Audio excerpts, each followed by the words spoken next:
little innocent blue-eyed babies. Because, goddammit, they're gonna grow up one day to rule your babies. Kill them now.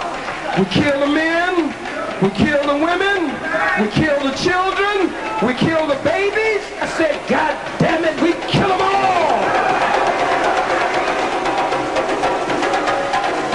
I said, goddammit, we kill them all.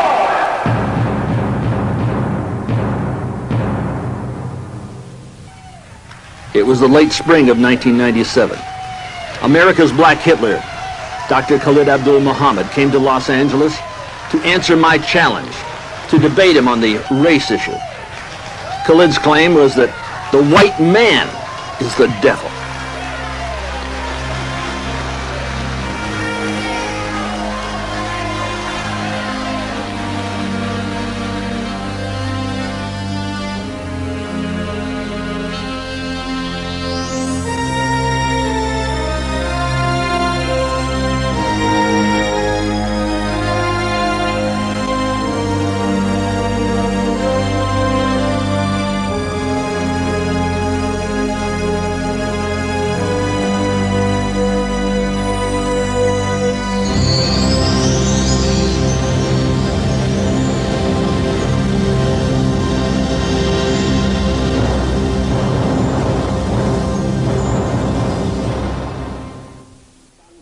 Adolf Hitler, whose racial rhetoric was not as rabid, nor as blatant as Khalid's brand of bigotry, also sought a scapegoat some 60 years ago.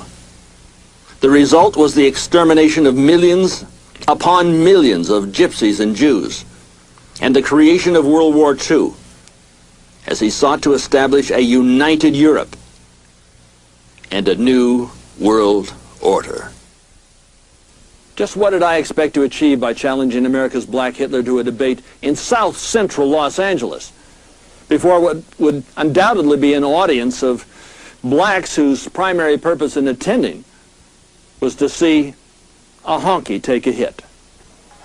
Anthony J. Hilder, who you heard on the front page, I believe it was on Wednesday, who claims that it is not the white man that is the devil, it is some white men. Is the white man the devil? Is the white man the devil?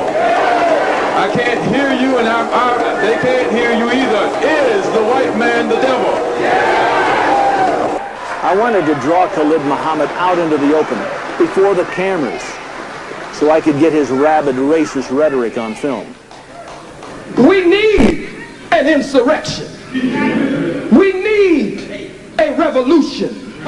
We need the complete destruction of the rule of the white man's world. We don't want to avoid an insurrection. We want to run head on, cracker, with an insurrection. I wanted those who seek the truth and those who are determined to prevent a race war from erupting to know what we face as a nation. If this type of black bigotry continues to be fed and financed by America's Faustian financial fraternity. As for Khalid, I was a drawing card, an opportunity to take on Whitey before a group of blacks where he could belch out his bigotry. I can understand why it would make sense to Muhammad's Muslims to take on the Great White Hope before the Brothers in the Hood in Harlem, Atlanta, D.C., San Francisco, and South Central.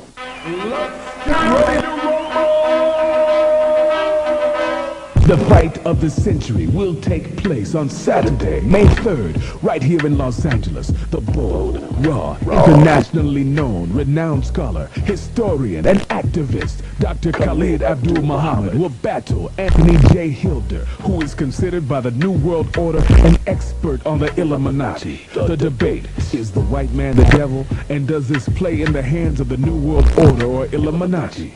Tickets can be purchased at these various locations. In this ring, the fight could proceed. Dr. Muhammad could do his rope-a-dope racist routine without reservation, to lasso in the lambs and lead them into the slaughter. Does Khalid Muhammad believe that he's being used by this Faustian financial fraternity to bring black bigotry to a boil? Or is he just plain stupid? I mean, he sounds sincere, but then so did Adolf Hitler. And the Reverend Jim Jones, who told his congregation to commit suicide by gulping down some government grape. It's more than just coincidence that the CIA's capture and control program that's been pushed by Al Gore and his gang is called Operation Lasso. During the meeting, what came up was a plan that the Oversight and Investigation Subcommittee had put together in 1980. And during that meeting, we discussed Albert Boyd and this plan. And I was given a copy of the plan. It was around 40 pages long. And what the plan basically purported to be was a system to handle insurrection. Now, when you read the plan, if you read the title and you read the first few pages, you had the feeling that what they were doing was giving you a report on how to stop insurrection in a major American city. But as you got further into the plan, it said, now that we have discussed how to cease and desist in this type of an operation, these are the factors that could lead to this type of a riot taking place. What it really was 30 pages of blueprint on how to start a riot. How you would go in, rile up the community, how you would be able to approach the youth, how you would be able to infiltrate schools, every single step. This Luciferian order of enlightened ones, or Illuminati as they prefer to call themselves, are following a blueprint for betrayal and butchery.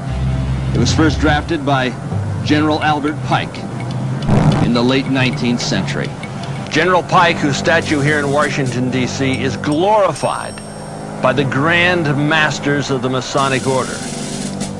Their religion has dominated our Gargolian government for the past 100 years. Oh, and Pike, he was co-founder of the Ku Klux Klan. Pike was the 33rd degree sovereign grand commander of the ancient and accepted Scottish Rite of Freemasonry. He wrote that Lucifer is God, and that the Masonic religion should be by all of us initiates, maintained in the purity of the Luciferian doctrine. Pike thought of this nation's blacks as simply niggers, useless eaters, who, if they couldn't be used for slave labor, were simply taking up space. Pike's Masonic religion, like that of Madame Helena Petrovna Blavatsky's Theosophy, are both guarded in the satanic secret doctrine. They both complement Baha'i, the only ecumenical religion recognized by the United Nations. Blavatsky, whose breath could stop a pig in its tracks, was a spiritual guide for Adolf Hitler. Hitler was greatly influenced by her secret doctrines. Blavatsky was the publisher and co-editor with Annie Besant of Lucifer magazine. This street here in the Ohio Valley is named after her. Anthony, who went to school here in Ohio, called it Satan Place.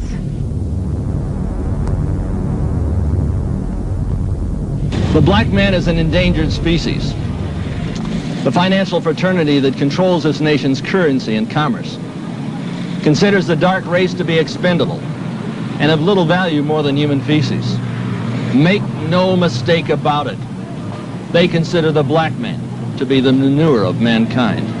If allowed to continue their population control programs, they will radically reduce the population of this planet, of its blacks, the browns, and orientals, to pave the way for a new world order. They think of themselves as the elite of mankind, the chosen ones, to rule and regulate the rabble. The utter disdain for blacks amongst the Illuminazis is quite evident. It's everywhere you look. They're Joseph Mengele medicine men who made the decision to perform the Tuskegee experiments, used syphilitic blacks as human laboratory animals. Had they been dogs, the Humane Society would have objected to such an atrocity. But that was decades ago. I mean, the question now is, would this same satanic society of corporate socialists, which operate through the Ford, Rockefeller, and Carnegie foundations, use blacks today as cannon fodder in an attempt to usher in their new world order. Would they finance a black bigoted Negro Nazi? In short, would they underwrite a black Hitler so that their programmed protege could lead their people like lambs to the slaughter? Former covert government operative Fred Solani, who worked through the CFR's CIA, says that is exactly what they have done and exactly what they are doing. They want, like Dr. Khalid Abdul Muhammad says, an insurrection.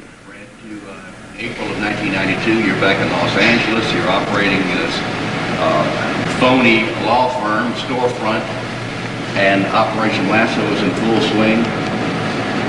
You then had the situation with the Rodney King trial, or I should say the trial of the officers who were accused of beating and abusing Rodney King. You then already had orders to put this riot inciting into force? You know, it depended on what happened. If the verdict had been guilty, the set of orders on how to proceed were totally the opposite of what we did. If it had been guilty, the orders were to go out into the white community in Westwood and Beverly Hills, and with our television show, we had a show called Investigative Reporter, and we had a radio show which was called Investigative Reporter. We were to get negative comments, anti-black comments, to say that it was a racist conviction, things of that nature. If, in fact, they were not convicted, then we were to do the opposite plan. And that opposite plan was to use a modified version of the 1980 Oversight and Investigation booklet. Written by Al Gore. Authored by Al Gore and a couple other people, but Al Gore's name was at the top of it. And what that plan was to go into the black community and incite that community. So as the trial started to wind down to the end, about 10 days before the verdict was announced, it was obvious there was going to be a not guilty verdict. I don't think anybody doubted it. Anyone in the media, anyone in the community.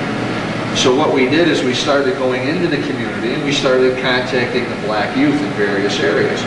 We concentrated on 3 areas. That was what we call the Long Beach Samoan Crypt area and the poor section of Long Beach. We concentrated on the rolling 30s, rolling 60s, and rolling 90s Crips, which was another black gang. And then we concentrated last on something called the 8th Trade Gangster Crips. And what we started doing was going in there and distributing cash and crack cocaine and weapons, handguns. Even 10 days before the verdict. Correct. About 10 days before is when we started going in. It was to create a small riot in a confined area, a small insurrection that the police could come in and have to leave, and then federal officers could come in and handle it. That was the theory behind it. Now, you really don't have to be a rocket scientist to figure out why this Cassius cabal of mega billionaires would be interested in underwriting a black Hitler. It's difficult for the average American to believe, much less conceive of the fact that this is exactly what has occurred. Liberal, white-sponsored black bigotry is a reality. I ain't got nothing against the gun. I believe in my God and in my gun. And now you say, well, you don't really believe in God if you believe in the gun. I believe in God and my gun. And I pray that he will bless me to shoot straight. Several police cars are on Central now between 43rd and 44th. Officers on the street with shotguns. There's a very definite reason they want blood to flow in the streets. They want to fan the fires of fascism. They want a black Hitler to incite a revolution. They want him to lead his flocks out into the streets of hell, where they will be shot and sheared and slaughtered. The evil archy that controls this country depends upon chaos for control. Liberal, white-sponsored black bigotry is a reality. The financiers of this fascism feed on human misery. Their boys in the CIA set up the trafficking of cocaine and heroin, amphetamines. and other drugs so that they could dumb the kids down. They want the boys and girls in the hood jumping through hoops like dogs in a trained circus act. They want the black communities to suffer in pain and feel the sting of poverty. They want the black neighborhoods to be ridden with rape, robberies, and revolution. They're simply priming the pump, preparing for the political programs which will drive another stake into the heart of America and one step closer to a new world order.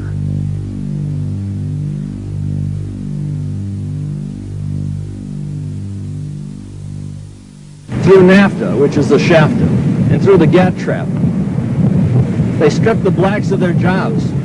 Then they open up the border so that the illegal aliens can rush in and take whatever jobs are still remaining. Then they have their agent provocateurs, like Khalid Muhammad, fertilize the fields of fascism and cry racism. God is angry with the white man of America for the wicked mistreatment of his chosen people, you, the black man. The most honorable Elijah Muhammad says in Message to the Black Man, page 104, paragraph 4, that he's the devil yesterday, he's the devil today, and he's the devil tomorrow. He changeth not. He can't change. His nature is a wicked and a weak and an evil nature. He's coded that way. He can't help himself. There's no question that our enemy, our mutual enemy, is made up primarily of white men. But it isn't the white man that is the enemy. It's certain white men with a satanic agenda.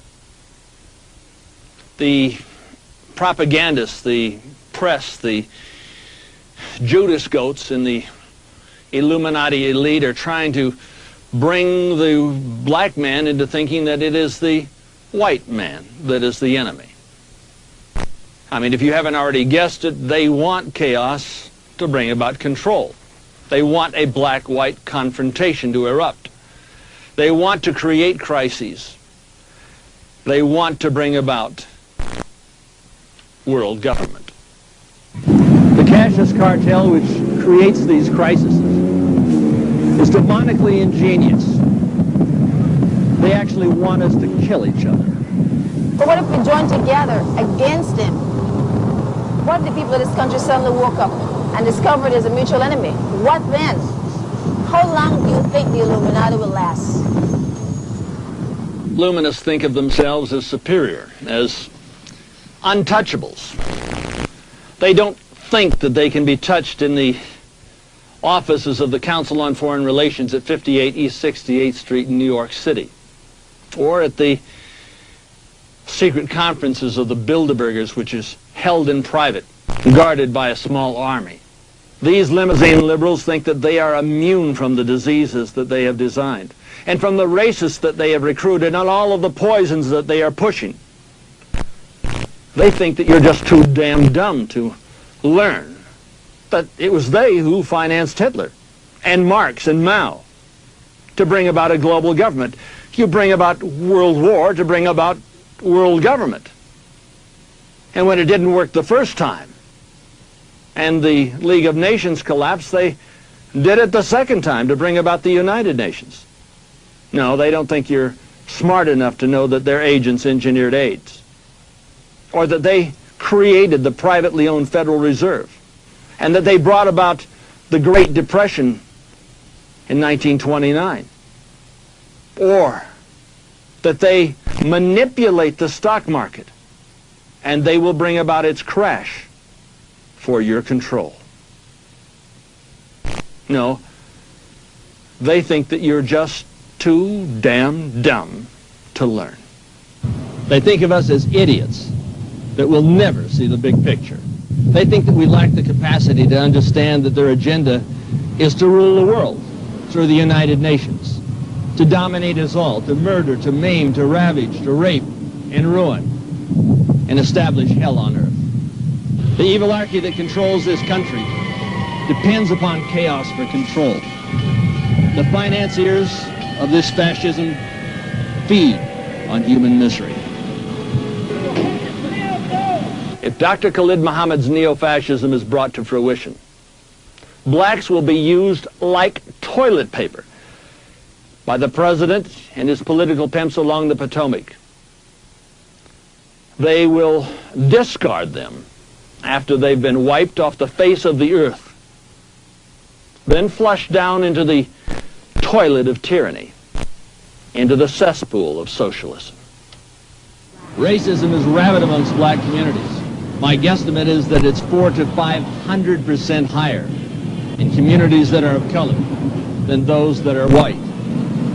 In fact, it's 5 times more likely that a white man will get mugged by blacks than a black would get mugged by whites. And yet blacks represent only 15% of America's society.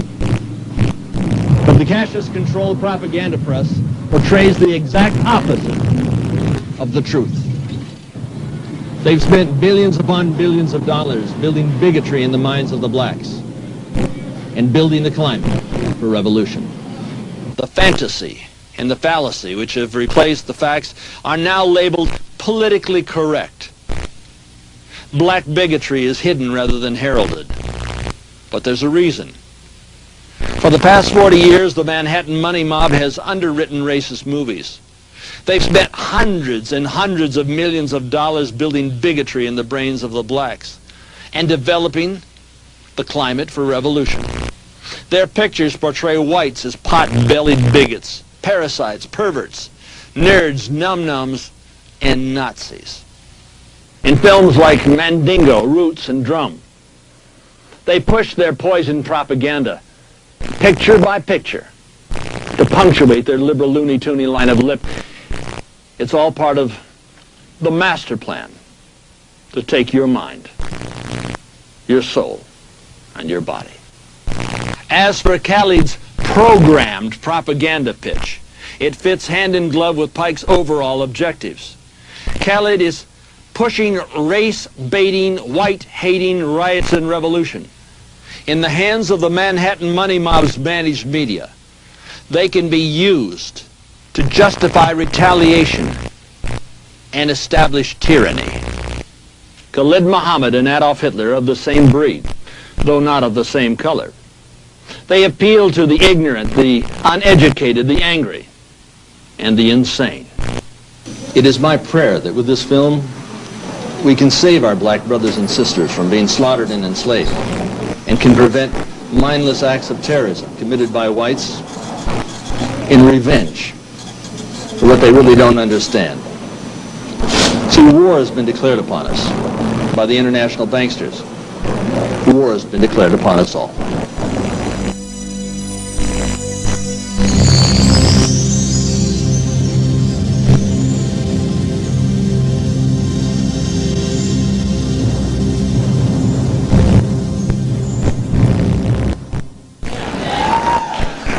Because it's going to be hot. And it will be probably too hot for some of you to handle.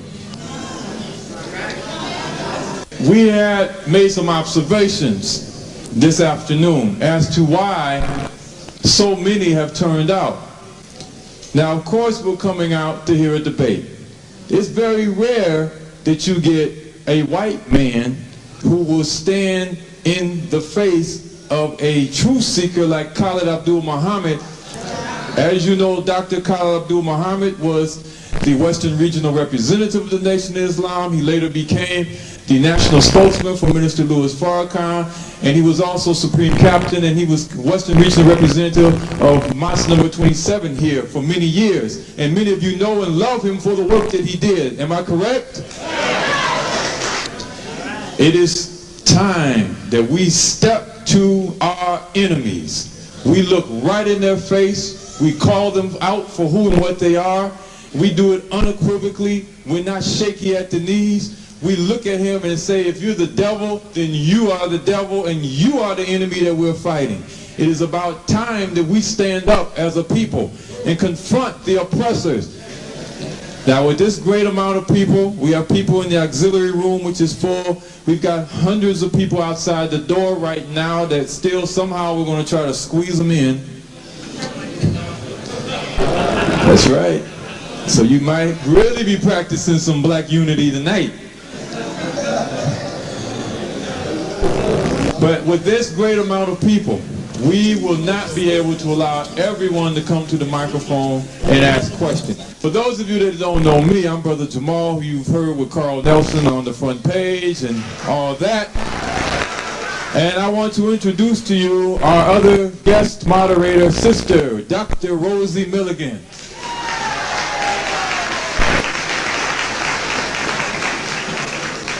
Good evening to you.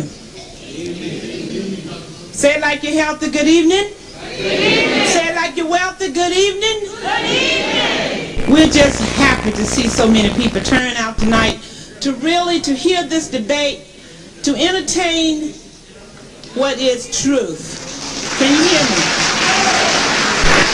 For your first introduction of the first debater. The Free World Alliance. The Free World is an alliance of political, ethnic, tribal, religious, and linguistic nation-states that seeks to be free, sovereign, and independent. Anthony J. Hilder is author of the Free World Manifesto.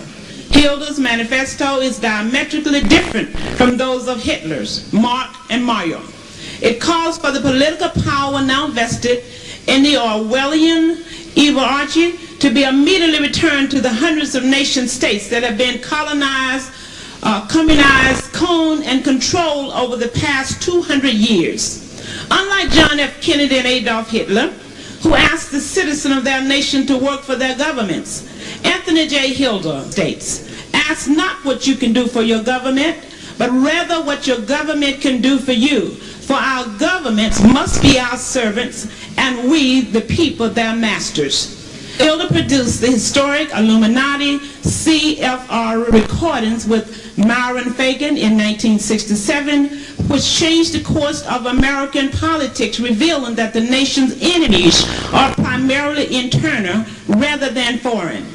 Anthony J. Hilder has personally interviewed Richard Nixon, Ronald Reagan, Marlon Brando, Walter Winchell, Senator George Murphy, and Strom Thurmond, and thousands of other newsworthy people. He has appeared on Ancient Mysteries of the World on CBS, and Ashanti Television X-Files special for Japan, The Joe Payne Show, General Electric Theater, M Squad, The Les Crane Show, plus has been interviewed for Germany, French, and Dutch television specials. Hilder is a free righteous and speaks before groups ranging from the most conservative to the Black Panthers. He considers the black man an endangered species and lectures on the genetic engineering of AIDS.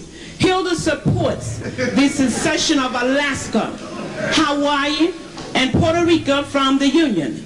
He is an honorary Chicaloon Indian and has been initiated in the Hawaiian Brotherhood. Hilder has been labeled one of the most enlightened men in America. May I present to you, ladies and gentlemen, Mr. Anthony J. Hilder.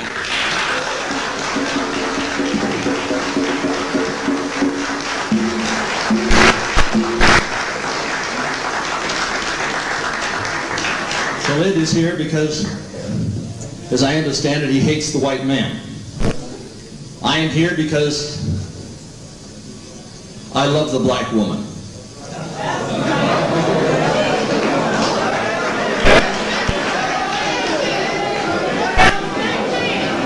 Now, I am here in hopes that we can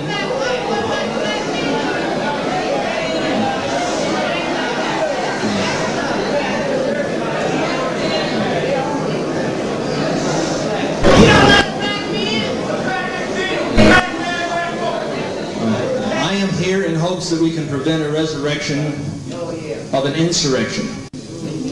We saw that several years ago, and I don't want to see that happen again. It's going to benefit no one. Khalid and I both were shot by black men, but that does not make the black man the enemy. Any more than if we were shot by white men would it make the white man the enemy. Our enemies can cannot be recognized by their state of color, but rather their state of mind.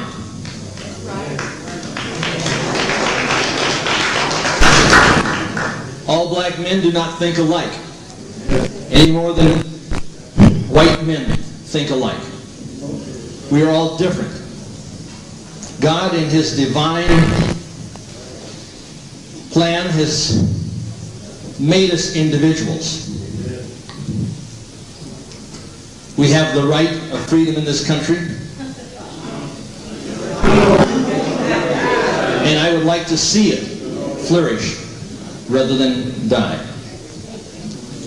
Never in the annals of human history has so few done so much so often to take so much and hurt so many as the warlords of Washington and Wall Street.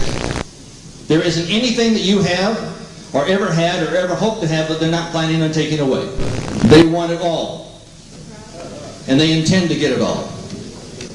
Khalid says that the white man is the enemy. But I say he is in part right. It is not the white man that is the enemy, but it is certain white men. All right, now if somebody has a problem in telling the difference, then they need to get educated. Am I your enemy because I am white? Am I your enemy because I tell you the truth?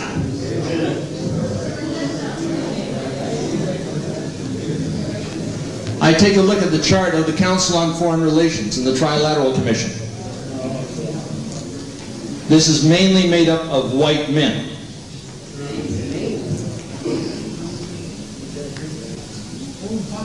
If I take a look at David Rockefeller, I take a look at Henry Kissinger and George Bush and Comrade Clinton.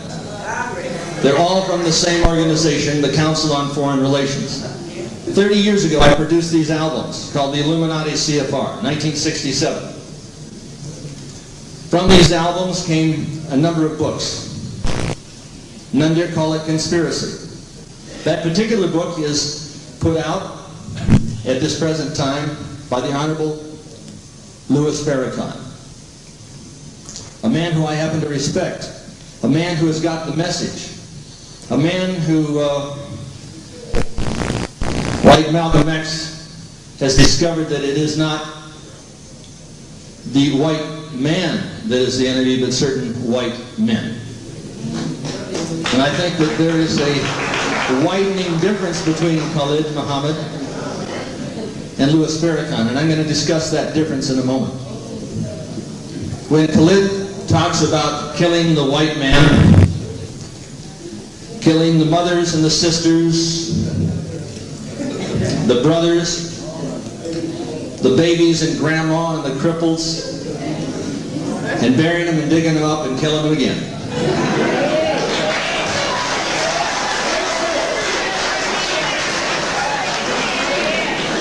That is the talk of a black bigot.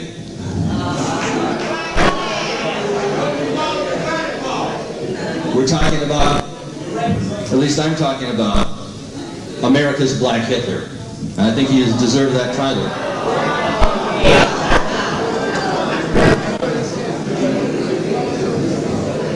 Racism can be exploited.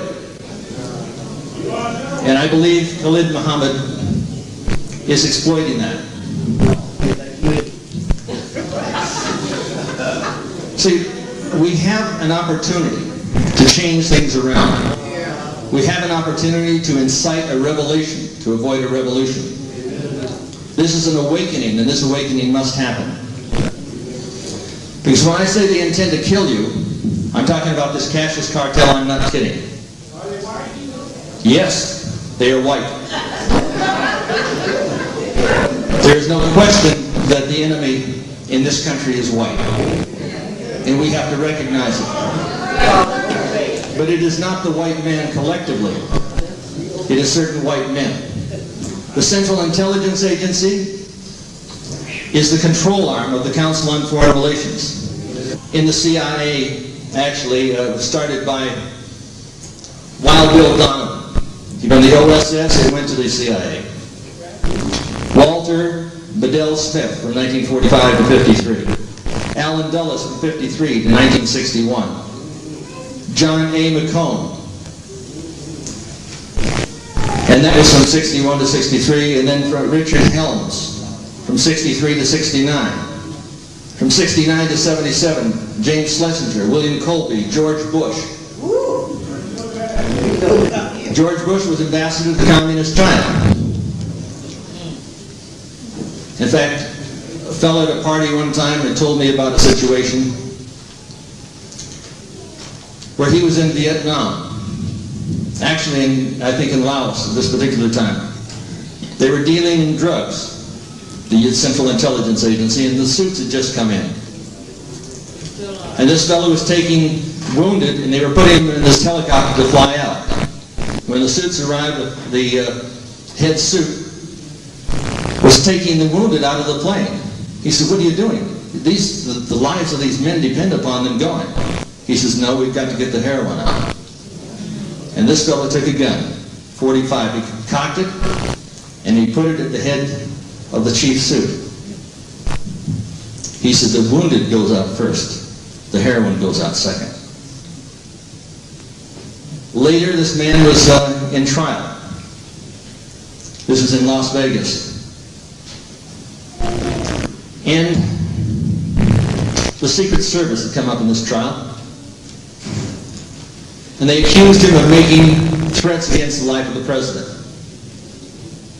And this man looked back and said, he wasn't the president then, he was just another dope dealer. We're talking about George Bush. Here's a picture of George Bush and Pineapple Head and Noriega. They said that he did not know Noriega.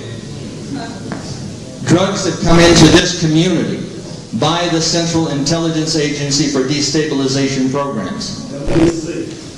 They want you to be brought into a riotous situation. They want a black-white confrontation situation. They want it to flare up. They want it to be inflamed because they want to bring in the Federal Emergency Management Agency. And from that, they will incarcerate you and bring the young black men into prison for slave labor. That is their intention.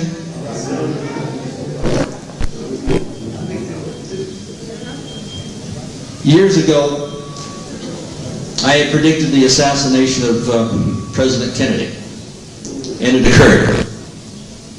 I predicted the assassination of Martin Luther King, and it occurred. That occurred about 3 months after I had made that prediction. And still there was another, of Bobby Kennedy. And at that particular time, I was at the Ambassador Hotel. I was trying to disrupt things with the Kennedy campaign. We had bumper stickers that said, "Keep the faith, Kennedy Powell 68. Powell was being indicted. I figured that the black community might go for that ticket, which I thought would destroy Kennedy. Because I wanted to see him taken out politically, not physically. Suddenly, there was an explosion. The whole room erupted and everybody was scrambling. The fellow was being brought out in handcuffs. And I took a look at him and I knew that he was hypnotized. And I knew the events that were going to occur, they were going to try to blame this assassination on those individuals of like mind who were in my company. I put a little disinformation out. We put out a book called The Man, the Mysticism, and the Murder. And at that time, they were so frightened of the message which was coming out through the McNaught Syndicate, through Walter Winchell, and I was dealing with Walter at that particular time. We had written the articles for 5 front-page headlines. But then they decided to put out a message to all of those who were trying to discover what was happening about the assassination. And they put out a book called The Man, the assassination of Robert Francis Kennedy. I'm in that book, accused of hypnotizing Sirhan Sirhan to kill Bobby Kennedy. Did I? No. But I mean, it was a wild accusation, and some people believed it. And some people believe that I'm an agent provocateur. Some people believe that Khalid Muhammad is an agent provocateur. But I take a look at what's happening in this country, and I know that we have to change things around. I take a look at the statement, and this is by Dr. Bertrand Russell. And this is the title of one of our tapes called Mega Murder, the Final Solution, the Genetic Engineering of AIDS. He said, war has been disappointing in this respect.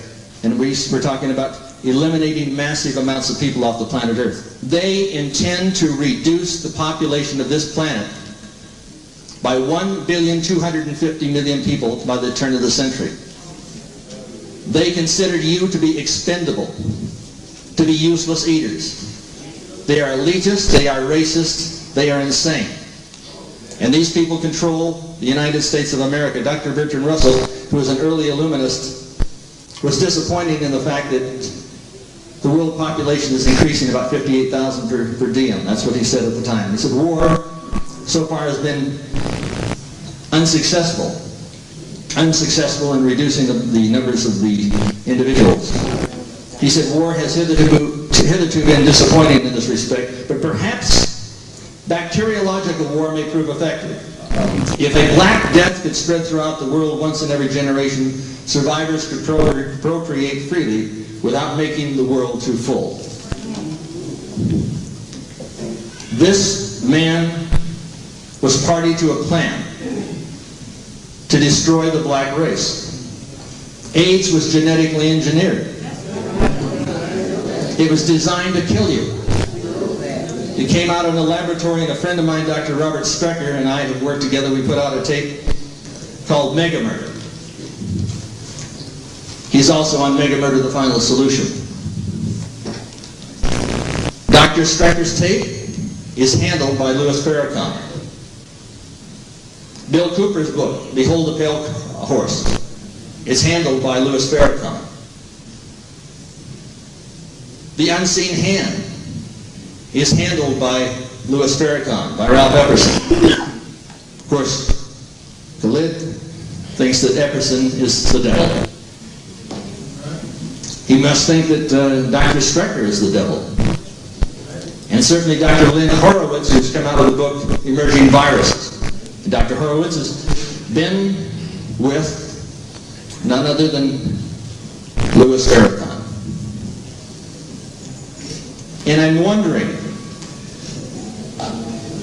where all of this is taking us. I see at one hand Farrakhan exposing the enemy within, directionalizing his attacks, making sense. On the other hand, I take a look at Khalid Muhammad, making no sense at all. I'm going back to Nazi Germany for a moment, and at the end of the war, the OSS,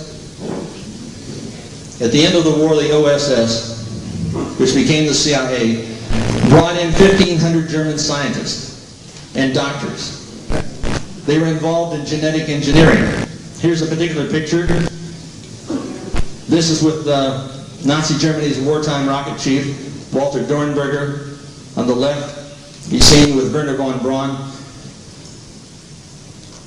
Dornberger set the schedule, and 20,000 individuals were murdered in the Nordhausen concentration camp. We have concentration camps being set up in the United States of America. 7 out of 10 young black men, 18 to 25, are either in prison, just getting out of prison, or getting ready to go in prison. They will be used for slave labor if this New World Order is successful. And there's only one thing stopping it. That's us. I'm suggesting an alliance. I'm suggesting that we work together than fight. And I'm taking a look at America's first chief of the clandestine operations, Frank Wisner. He was an OSS officer in 1945. The CIA became the headquarters for covert warfare, and they developed all sorts of things. One of the things that they developed was anti-gravitational flying discs. Here's the Hanabu. These were operational in 1943. These have been tested, they have been developed. The public is told that they're crazy when they see something like this. But you go up to Area 51 and they say, oh, Area 51 doesn't exist. This is where they developed the U-2, the SR-71 Blackbird, the F-117. Here's a picture in Popular Science of the base, the longest runway in the world. And on this base, I believe that they have Frankenstein factories. They have developed strange-looking species. I believe that they have developed the chupacabra. If you don't know about that, you will. I mean, it's a scary-looking little devil. And this thing here has quills. Eyes sort of like when an alien and can jump about 20 feet. It sucks the blood out of its victims. Now you say, well, you know, these are wild stories. But in Puerto Rico, they have been seen. So I'm taking a look at Operation Paperclip as something that the CIA created, something that the CIA carried out. And we take a look at the Dr. Mengeles working in these Frankenstein factories. We take a look at a number of events that have taken place, all of a negative nature. I believe that the insurrection that occurred here was not engineered by black people, but rather engineered by certain white people in the Central Intelligence Agency. And I happen to know that that is a fact, and I have it on film, with one of the agents saying that they brought in cocaine, crack cocaine, and they brought in guns into this neighborhood. They want you to riot. They want you out into the streets. They want you in jail. They want to kill you, incarcerate you, or control you by the turn of the century. There isn't anything that you have, or ever had, or ever hope to have, that they're not planning on taking away. I'm saying that they intend to kill you. They intend to incarcerate you, or they intend to control you. And that happens to be a fact.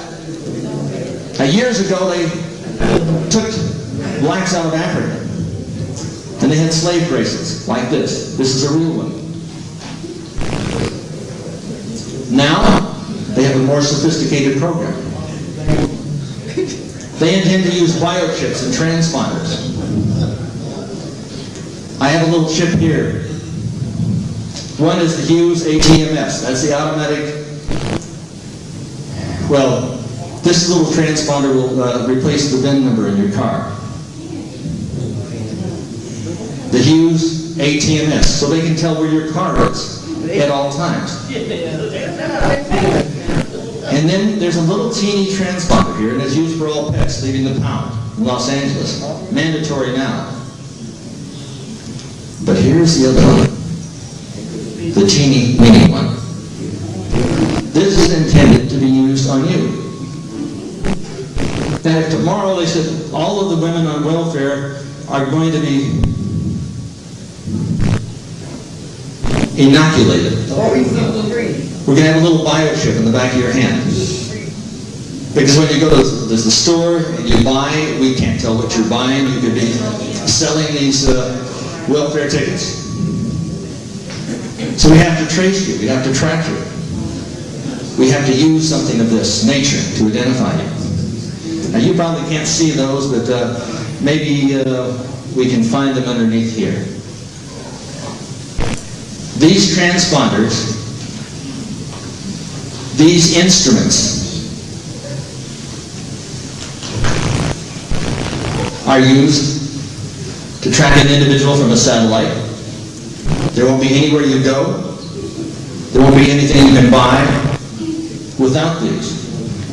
And if the welfare mother said, listen, the children were not going to eat unless they inoculated the child. And they inoculated the mother. There would be lines around the block like there was lines around this block in the morning. Now this particular piece here is an identifier. The blacks and browns on the military base in Cuba, Guantanamo, now are being forced to have this around their wrists, or in this case of the children, around their ankles, so that they can be tracked and they can be identified. This slave bracelet and this marker are identical. The only thing that's changed is time. And I'm taking a look at the other things that they have. Eye in the sky to track kids. They want your children identified. They want your child tracked. Satellite imagery to track agricultural fraud. They can tell what crops are being used, what crops are being grown, where they're coming from. They do this by satellite. They intend to control every single solitary thing in this country. And then they intend to dissolve this country and create a one-world government upon the ashes of American sovereignty and the bodies of black men and women. This is not a figment of my imagination. This is... And they have the mark card. And the mark card is the multi-technology automated reader card. Maybe I've got a copy of here it is. It's huge in this photograph, but it's small.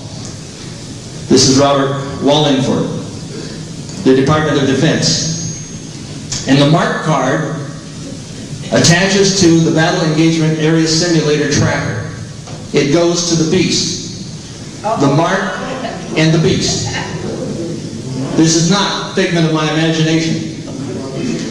And when I was showing this little transponder, when I was rattling and lecturing about this in Hawaii at the YLA tea room, fell out in the audience and said, "You're wrong." Can I continue? And then I said, "No, this is coming." He says, "You're wrong." About the third time I said, "If you know so much, why don't you come up here?" And he did. And I was wrong. He said, "It's not coming, it's here." And he had dug one out of the shoulder of a friend. They had been hiking up above the barracks up in the mountains near Schofield Barracks, where the Japanese came over to bomb Pearl Harbor. And he noticed that a little beeper on their belts. And they had a 2-hour call to get back to Pearl Harbor, if ever they were buzzed. And they were out about 8 months later, and the guy had no beeper, and he said, "Well, I guess you guys aren't on call." He says, "No, we're on call." He said, "Well, it can't be, you don't have a beeper." He said, "No, we're on call, we're on a 20-minute call." He said, "Impossible. I mean, how, you couldn't get back to the base." He said, "No, we can get, they'll pick us up." He said, "What do you mean? What are you talking about? Pick it up." They had this implanted in their shoulders. And when this one petty officer explained the whole thing, when he got back to the place, he took a penknife out of his, and dug the transponder out of his friend's shoulder and put it in the wall socket. The government thinks that he's been there for about 2.5 years. This is not a figment of my imagination. So the mark of the beast is being used. And then I take a look at the electronic transfer plan. And this is by a fellow named Al Gore. I'm sure you know of him. Gore the Whore. And by the way, the White House is being run like a whorehouse. And this man should be impeached for high treason. I'm calling for the impeachment of the President of the United States for high treason. And I would like to see a war crimes trial against all of those individuals who are engaged in this sort of activity, because they are engaged in murder. I've got a little tape back there called None Dare Call It Murder. And it talks about the Clinton body count. If you took the combined killings of Jeffrey Dahmer, Jack the Ripper, Charles Miles Manson, and John Wayne Gacy and the Hillside Strangler, put them all together, they would be pale in comparison to those who have died around Bill Clinton. And Ron Brown, he said he wasn't going to, he wasn't going to go down alone. He was dirty. He was involved in payoffs. It was Vietnam. Well, he didn't go down alone. He took a lot of people with him. But he wasn't killed because he was dirty, but because he threatened to come clean.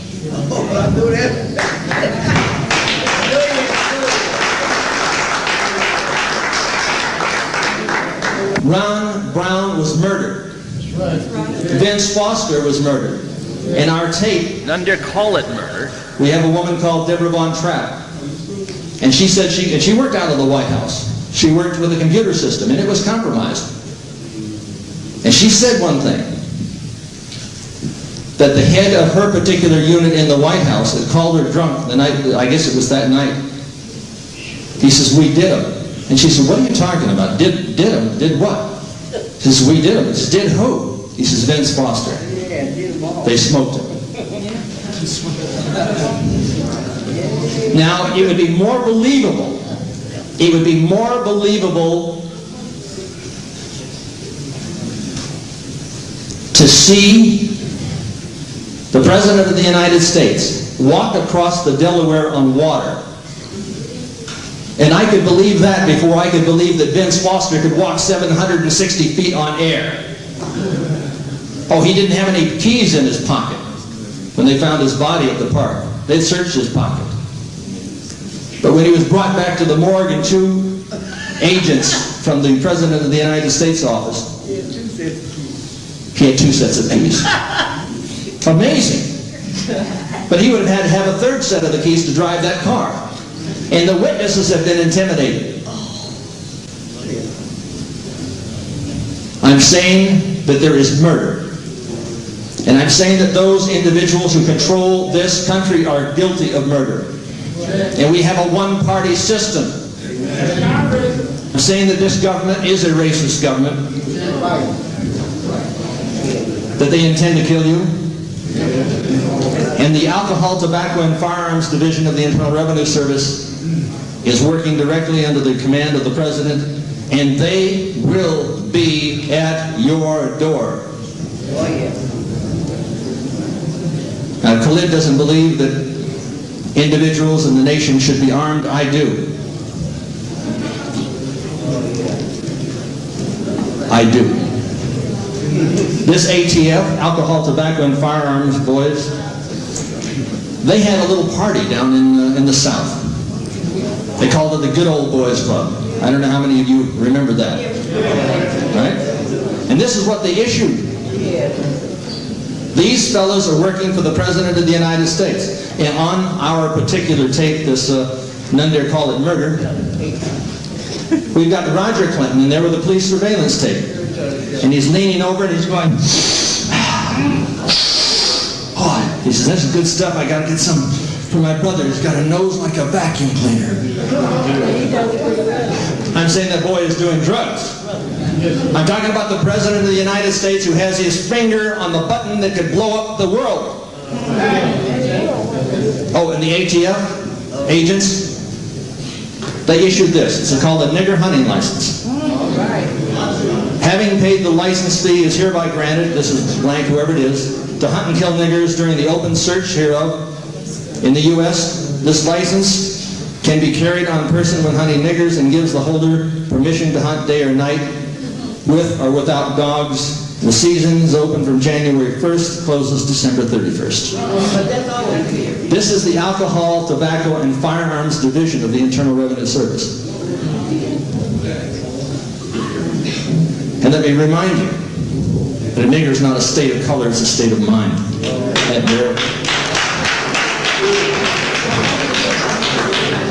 I was was walking into Liberty Records one day, and I met a lady who I was doing a tape with named Maya Angelou. We did a record called Mambo Like in Africa, a thing I wrote with her and Eddie Cano. And we were going down the street. I was sitting in the car. This is about sunset in La Brea. And a carload of honkies came by, screaming and yelling. This is who? About that big ugly nigger in the car and yelling and screaming at me. What was I doing? Well, I became enraged, incensed. I came in and I tried to sideswipe these guys, and she started screaming and yelling and crying. She's, don't do it, don't do it, don't do it. I wanted to take out a tire iron and beat the hell out of these bastards. But I discovered that it wasn't the nigger that was in the car. Not our car. It was their car.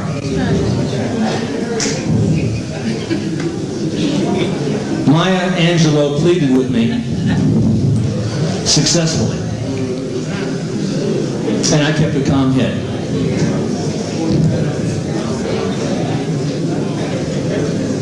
I think that is what we all must do, is keep a calm head and not deal with racism.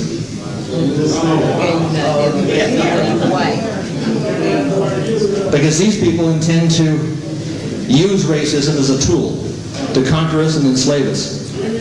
They have now a passport for the human hand. It's called the INS pass, I-N-S, where you put your hand up over the scanner and it registers who you are. The AT&T, they have a smart card. And the AT&T, well, this is part of the American Illuminati.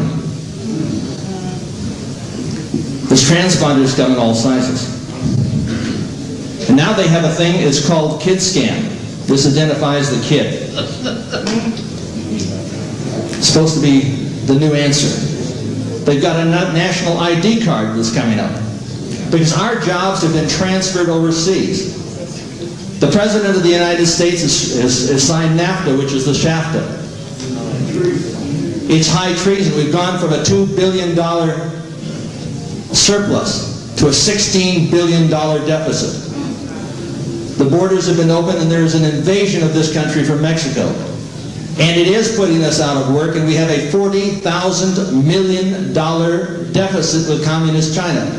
And in Communist China, they have 7,668 death camps. There's 23 million incarcerated for slave labor. And there's an attrition rate of 25%. That's 5,750,000 people die annually. And the President of the United States has just given them most favored nation status. Now that $40 billion deficit translates into an $80 billion debt for you. Because they create money out of nothing. The Federal Reserve is neither federal nor is it a reserve. It's a private banking institution that creates this funny money from less than 2 cents a note and loans it back to you at face value plus interest. And you would have to be insane to go along with this. And somebody talks about black dollars. There's not going to be any black dollars unless you make the black dollars. Unless you take gold and silver and create a black currency, and I am suggesting that you do this because good money will drive out the bad money. And I don't care whether it's black money or red money, but it should replace this green funny money. It is a fraud. This note said, this note is legal tender for all debts, public and private, and is redeemable in lawful money at the United States Treasury or any Federal Reserve Bank.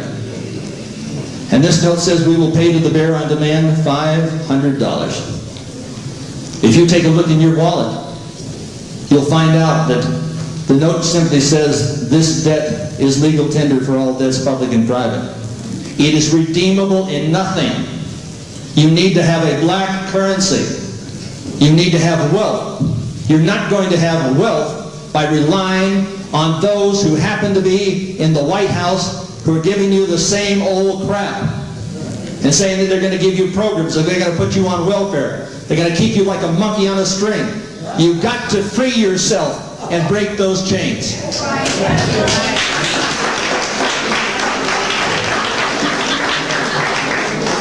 These people are engaged in chemical and biological warfare. And we have articles upon articles upon articles about it. We've got the tape 666 and Satan System 666. These are the devils. These are the real devils. They developed the Gulf War diseases. I call them the DEADs, doctor-engineered anti-personnel diseases. And yes, it was created in the United States of America, in Boca Raton, Florida. They've got the implantable biochip technology. We've got it. Now they have the technology of control, the police state. Global 2000, biological genocide. And if you would take a look, just one look, at Dr. Leonard Horowitz's tape, Emerging Viruses, I would know this to be true. I think that's a sign. I hear the drums. I'll return it to you. Thank you.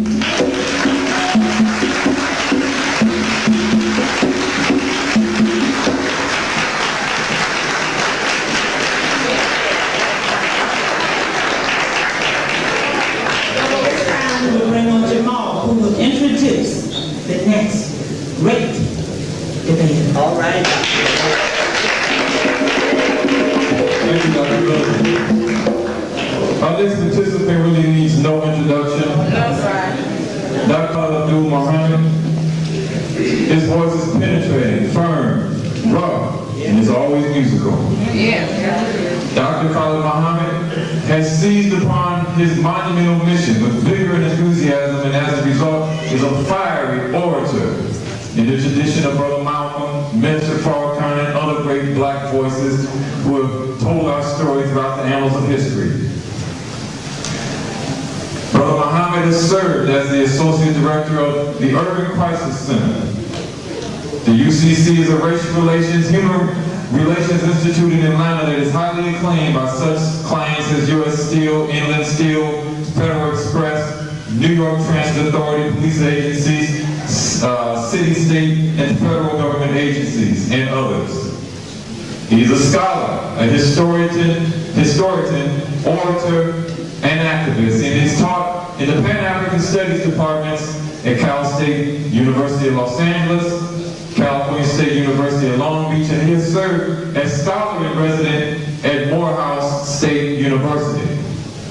He is also a recipient of the Ford Foundation Fellowship to do intensive studies at Harvard University, Yale University, and Columbia University. He has traveled 8 times on fact-finding missions and research missions to Kemet, 6 times to Mecca and the Middle East, and 3 times to Jerusalem. After his historic lecture on November 29, 1993 at King College in Union, New Jersey, which shook the racist, Zionist, imperialist, white supremacist foundation of the world, the President of the United States and the Vice President condemned him. The United States Senate voted 97-0 to censor him, and for the first time in history, the United States House of Representatives, the full Congress, in a special session, passed House Resolution 343 condemning him.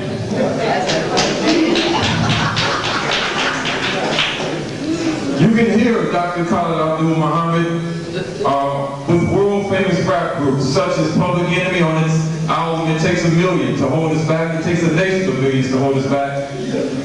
You can hear Dr. Khalid Muhammad on Machiavelli, that has been recently released by the legendary rap artist Tupac Shakur.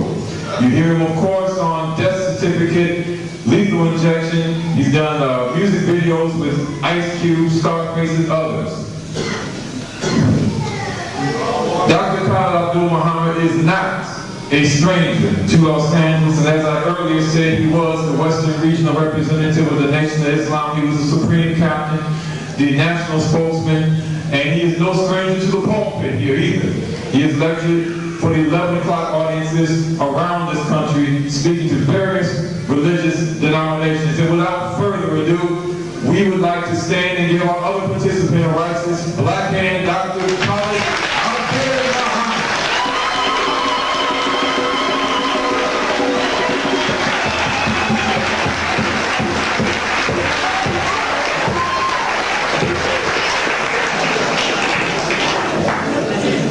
In the name of Allah, the Beneficent, the Merciful, all praise is due to Allah, the Lord of all the world.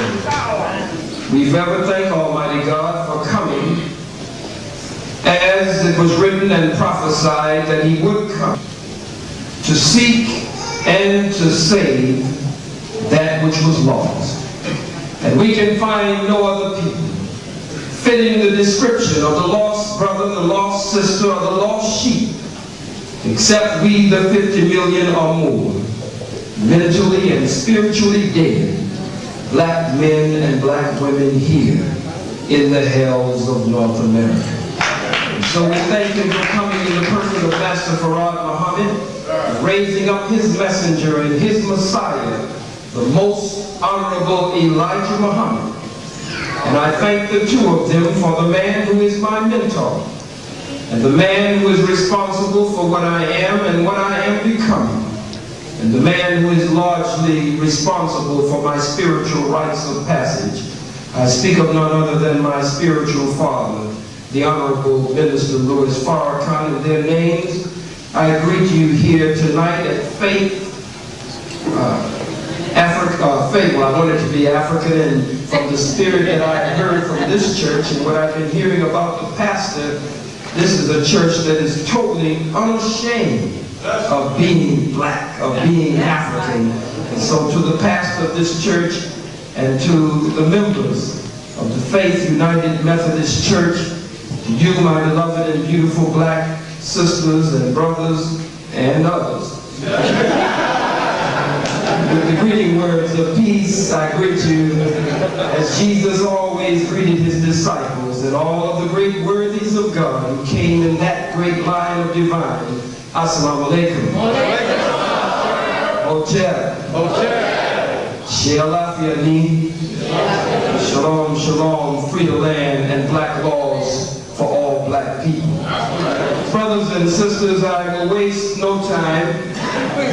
I will prove to you here tonight, beyond any reasonable shadow of doubt, with moral certainty, that Anthony Hilder is indeed the devil and the member of a wicked race of people whose history is absolutely written in blood.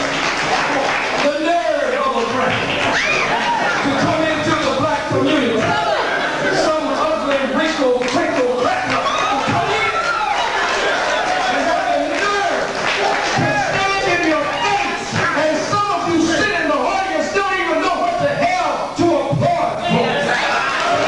Punch in the face, walking right up in the line of the Willie Lynch letter that the Honorable Minister Louis Farrakhan gave to us at the Million Man March. And I was talking to Brother Akil a minute ago, and we went through the letter of Willie Lynch. You'll notice this peckerwood. You'll notice this crack. You'll notice this beat. You'll notice this no good ugly devil. You will notice that he started right off saying, Khalid Muhammad hates the white man, but I love the black woman. Now,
go to my teacher, the most honorable Elijah Muhammad, and what the Honorable Minister Louis Farrakhan has taught us.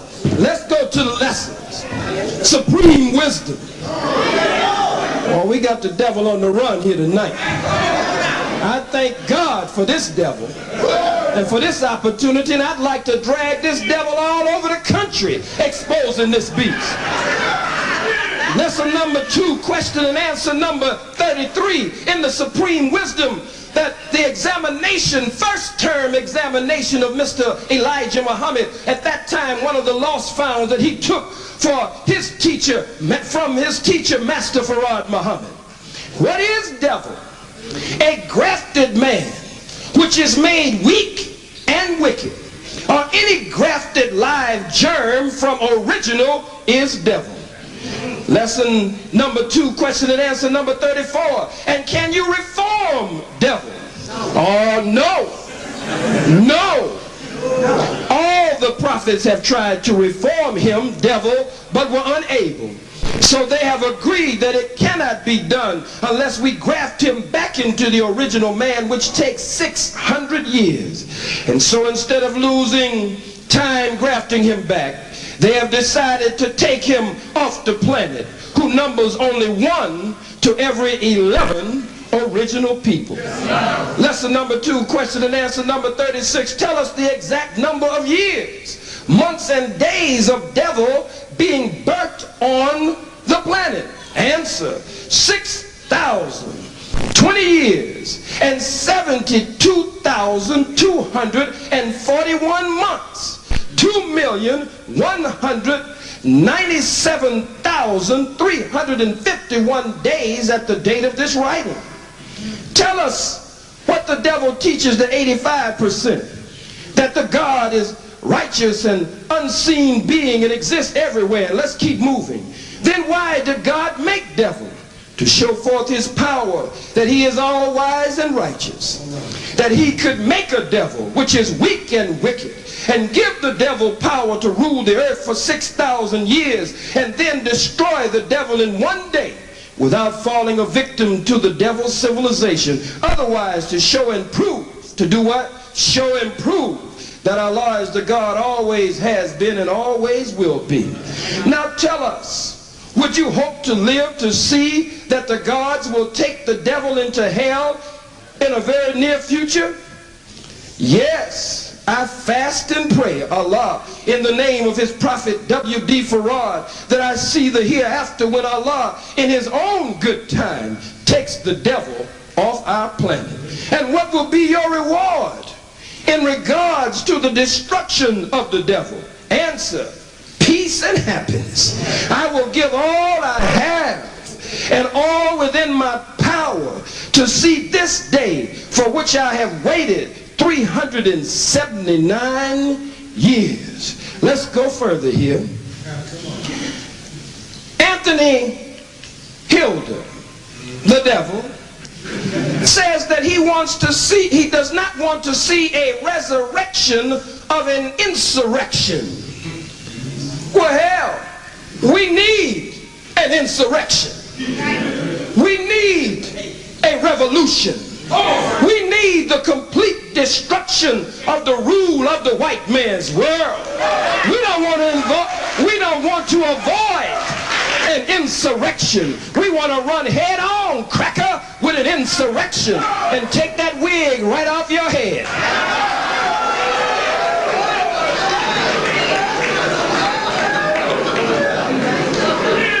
He said we have the right to freedom in this country. Well, goddamn it, we've never experienced freedom in this country. Anthony Hilder's people have experienced freedom from the very beginning. Anthony Hilder is shaking and faking, smiling and beguiling, and he is using technology on you. The Holy Quran says that the devil would come to you making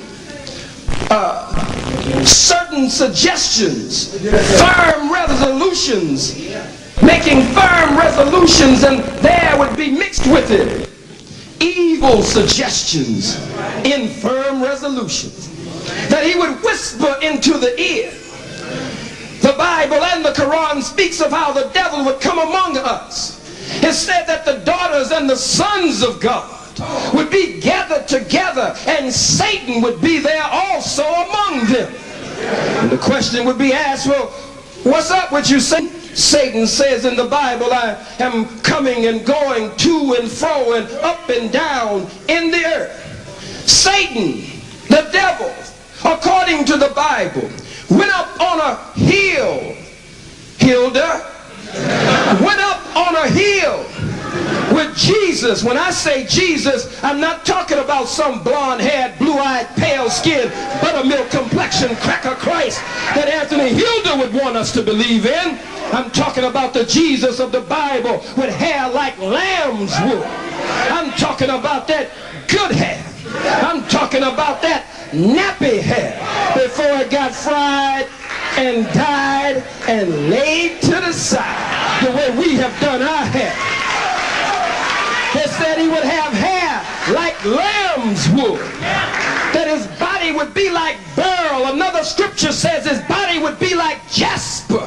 Another scripture says his body would be like fine brass, as though it had been burnt in an oven. Jesus, the Lord, the Savior, the Master, the Redeemer, Jesus, the black revolutionary Messiah, was taken up on a hill, up on the mountain by Satan, by the devil. And the devil talked about a new world order.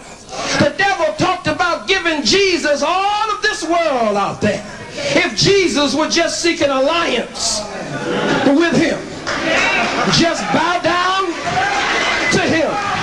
And I say to you here tonight, devil, get thee behind me, Satan. Get thee behind me, Satan. But you've been robbed, black man. You've been robbed, black woman. You've been, as the Masons and the Eastern Star say, you have been struck a blow to the head which has rendered you dead. And so you have lost the knowledge of yourself, and without a knowledge of yourself you have lost your primary frame of reference. And so when a friend comes, you take a friend for your enemy, and you take your enemies for your friend. You are hard-headed, stiff-necked, and rebellious, hard to lead in the right direction and easy to lead in the wrong direction. This cracker should have been run out of the damn church just for showing up. Give him a chance. Give him a chance. So I didn't want to fall out with you. I said, yeah, get a cracker a chance. Get a wig wearing beast a chance.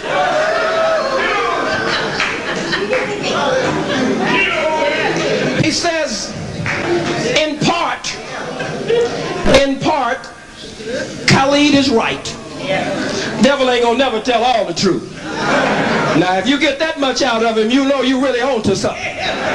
Devil say, in part, Khalid is right. Some of the white men, it's true, are devils, but not all of us. I'm a good devil. I got a black woman at home. Why, I even eat grits every morning. Eat a little cornbread and a little pinto bean and a little collard greens. I'm a good devil. You can trust me. You can follow me. The Holy Quran says the devil is the arch deceiver. He will have you following him and believing in him. Why is this devil talking about the Trilateral Commission and the Council on Foreign Relations? Why is this devil talking about the CIA as the control arm? Why is this devil talking about biochips and transponders? They intend to control you, kill you, incarcerate you. Well, goddammit, they always have killed us.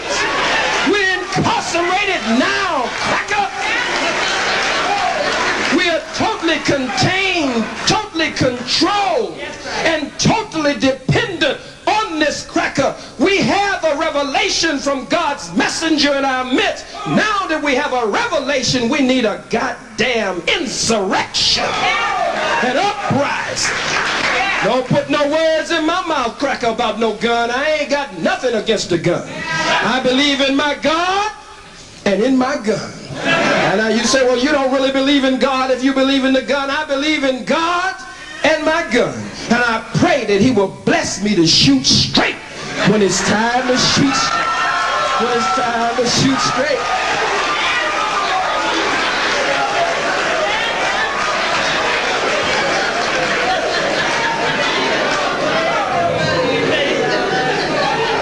In the book of Thessalonians it says, let no man deceive you, for that day shall not come unless there be a separation and a falling away first. And the man of sin shall be revealed, that one who sitteth in the temple of God, showing himself that he is the God, deceiving all of the nations.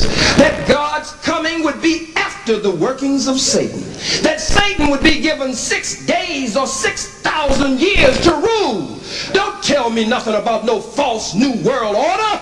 Yes, sir. The new world order started 6,000 years ago, Peckerwood.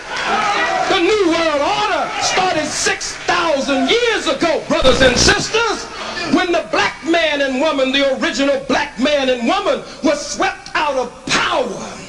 Then the white man established a new world order. What this cracker is talking about is a new world order. Why is he mad? My comrade and my brother in the struggle, who does this much better than this cracker, who is the foremost researcher among us, Brother Steve Coakley, check. Brother Steve Coakley. Brother Steve Coakley. Brother Steve Coakley teaches us that when you find an argument between two crackers, study that argument carefully. When two white folks are arguing with each other, because you will learn something most important from an argument between two crackers. What is the argument here? The argument here is that Anthony Hilder is not a poor, but ebonically speaking, a poor Peckerwood.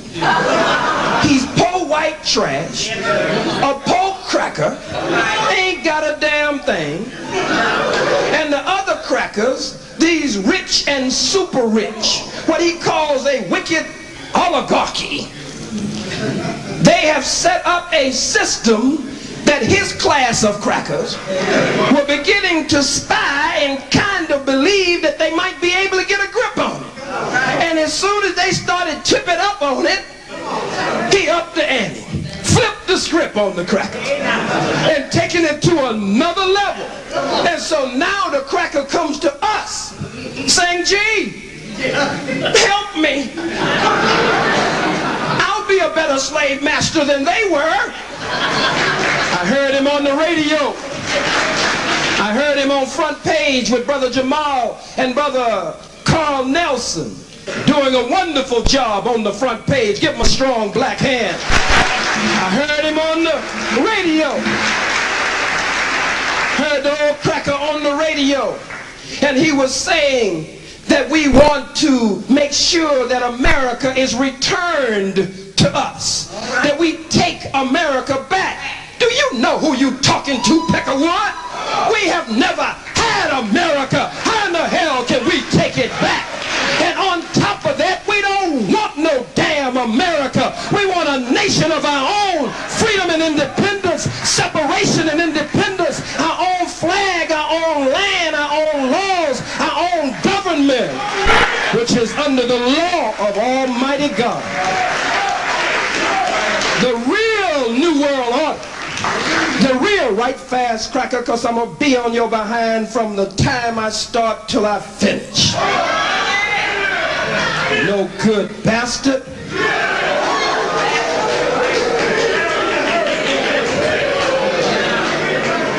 They're going to put these transponders on your car. In his mind, he said, I know niggas like their cars. And they'll be able to know where your car is at all times. The fool bus don't know that that we're well acquainted with the repo man, hell, he always find our car. We ain't never been able to hide it from the repo man. Cracker come with such weak arguments. The Bible says, as thou hast done, so shall it be done unto you. He that leads into captivity shall go into captivity. He who lives by the gun, lives by the sword, lives by deception, shall perish under that. Another scripture says, as thou hast done, I repeat, as thou hast done, so shall it be done unto you. As a man soweth, that shall he also reap. And we say on the streets, what goes around comes around. Cracker's quick to say, well, I didn't do anything. I wasn't here. I didn't put you in slavery. Bible says that the sins of the sons would be visited upon, the sins of the fathers would be visited upon by the sons. The Bible says that God would judge you for the murder of Abel all the way up to Zechariah and beyond, and that your land would be filled with the blood of the prophets and the saints and the righteous of God. You tell me that's not America. The Bible goes on to say that God would judge you all the way up to the third and the fourth generations, and sets a particular time and moves it down the wheel of time. There's no way to escape today, Cracker. A table is prepared. All of the things that the white man has stolen from black, brown, red, yellow is on the table. But death is sitting at the head of the table. The Grim Reaper is sitting at the head of the table. And now what your thieving mama, your low-down mama and daddy and all of the descendant dogs who came before you, wallowing in the filth of being the number one murderer, the number one robber, the number one raper, the number one lyncher, the number one enslaver, the number one colonizer, all of their seeds of abuse and misuse and wicked mistreatment of the black and the darker peoples of the earth, all of that now that your no good mama and daddy and all of them down the wheel of time has committed, they sowed the seeds, Anthony Hilder, and God damn it, today you must reap what they have sown. You must reap what they have sown.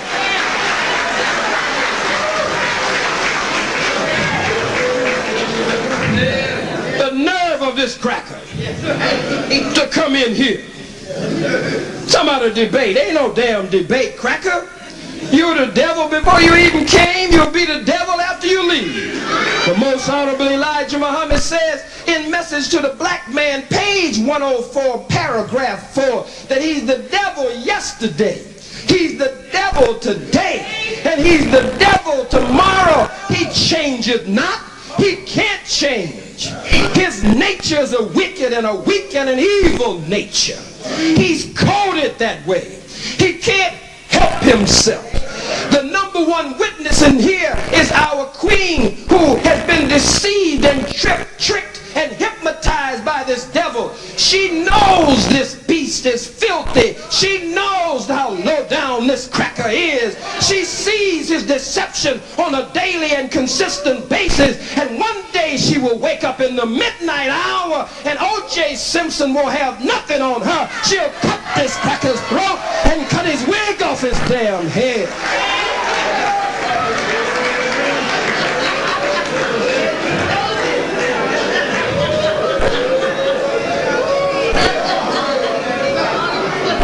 No, you can't put that small-time stuff over on us.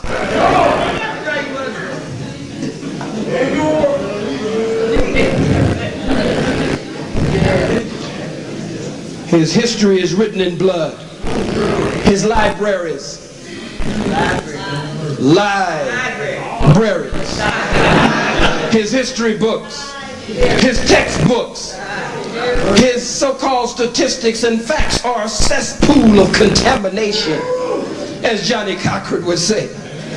They have been contaminated, compromised, and thereby corrupted. Every law in the state of California Penal Code, every law in the federal penal code, white folks broke it in order to establish the United States of America and the state of California. Every law. Anthony Hilder wants to protect white supremacy. He realizes that his people are losing their grip and that they have kept him out of the main circle. And so he hopes, knowing that what goes around comes around, that as they lose their grip, that he will be able to trick you, and we will come and follow him and the likes of him. Look at that old no-good, hook-nosed, bagel-eating, lox-eating, perpetrating a fraud, so-called Jew, how they did us. They marched with Dr. Martin Luther King Jr. They came to churches just like this peckerwood, just like this ugly cracker. They came to church meetings and they pretended to act in our best interests. Read the book by Jonathan Kaufman called The Broken Alliance. A so-called Jew just like them, a white imposter Jew, trying to steal our birthright, knowing that we are the chosen people of God, fulfilling the Bible prophecies and scripture. The so-called Jew founded the NAACP. And from the early 1900s all the way up into the 70s, all the way almost into the 80s, the NAACP didn't have a black head. They had a white head for all those decades. They marched with us, held hands with us. They sang with us. As the Queen said, they cried with us. They sang, "We shall."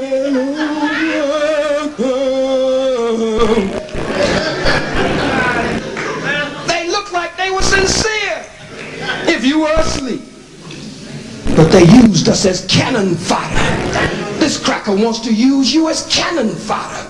He wants to get you so mad until you are the one on the front line. And they can slink in the background somewhere. Just pump you up every now and then, like the so-called Jews did. Put a little money behind you every now and then, if he can steal some from somewhere, from somebody. But as soon as certain laws were struck down from the books, that same no-good so-called Jew who was marching with Dr. King, singing with Dr. King, sister, crying with Dr. King. When the Bakke decision came up, they filed friends of the court briefs against us because they didn't need us no longer. We had helped them fight the battle, which was a battle based on an enlightened self-interest for and in their best interest.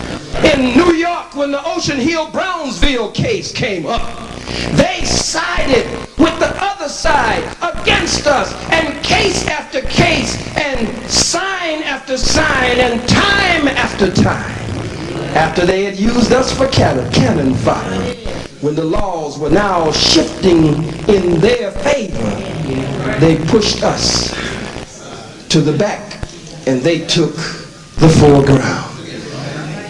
He's mad at his own people because his own people are outmaneuvering him. He's a dumb devil. He could never compete. He could never really compete with these devils that he was talking about.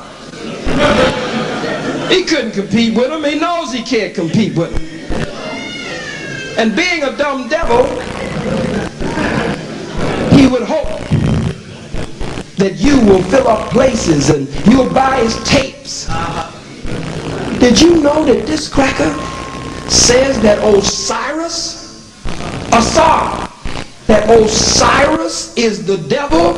I charge you, cracker, when you stand up, answer me. Don't you say in your tapes, which some of us have, that Osiris is the devil and that there's a connection to Osiris and the crackers of the Masonic order. Can you imagine? Cracker wants to take our history from us, take our heritage from us, tell us that Asar, which is the Kemetic name from the Medu Nectar, the name given by the Greek, by the freak, is Osiris. You gonna tell me that Osiris, Asar, is the devil? Then if you strip us of all of that and we go for that, what's left? Then we have to accept him. We're in bad shape then. He becomes our hero. His mama becomes our hero. His no good daddy becomes our hero. We're in serious trouble if you listen to this cracker. Ask the cracker, did you say that Osiris is the devil and there's a connection to the Masonic order and the Masonic order uses? Don't take out, it's just like the mother crackers. Telling us that we didn't build the pyramids. That some white imposter Jews were there for 400 years. They built the pyramids and we don't go for that. Then they tell us some creatures from outer space came in a flying saucer, built the pyramids, then got back in the flying saucer by God, and flew back out into space. These crackers got some stories for you. The Bible speaks of 4 great beasts, and it tells you that one of the beasts would be more dreadful than all of the others and would have swallowed up a whole people and would have swept up the stars of heaven with his tail and would not even leave the very elect of God alone. The Holy Quran says that Satan would come at them from before them and from behind them and from their left and from their right, and would even come right up in the straight path right after them. Look, the devil, brothers and sisters, again, is a deceiver. You know, we look at his television and his movies, and sometimes we sit there crying and snotting and we think it's real. Cracker go get his all kind of awards, Oscars and stuff. Some funny sexless looking statue. Ain't got nothing. And we sit there and cry and snot with the cracker. Cracker's an actor. He got up here and did his little moonshine dance and showing. Then he tried to raise his voice a little bit. Then he tried to make you think that he was really down, you know. He gonna try to drop a little something on us, you know. Use a few little words in the wrong damn place. Your wife didn't teach you right, buddy. She didn't teach you right. Didn't teach you right at all. Let's cover a few more points here on this beast.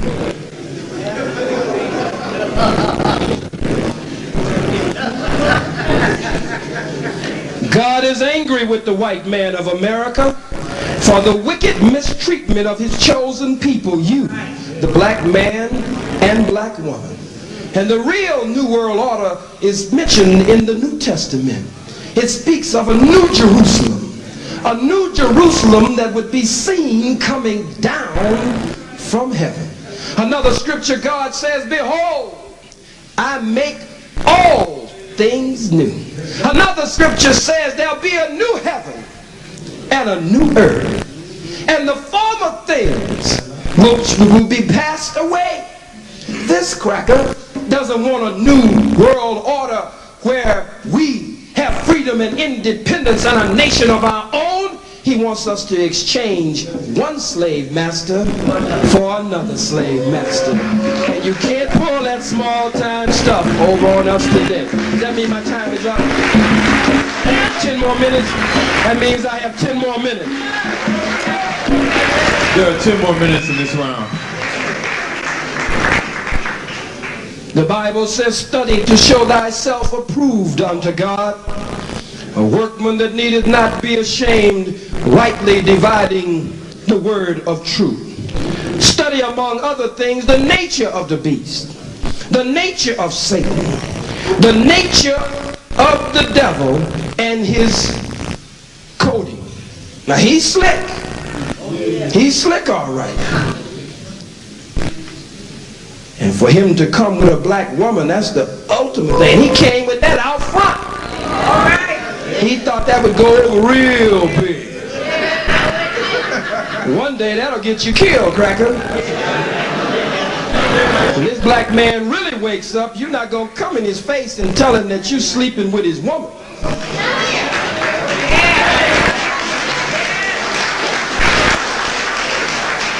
In the book of John, in the 8th chapter, starting with the 31st verse all the way through the 45th verse, it says, "Then said Jesus to those Jews who believed on him."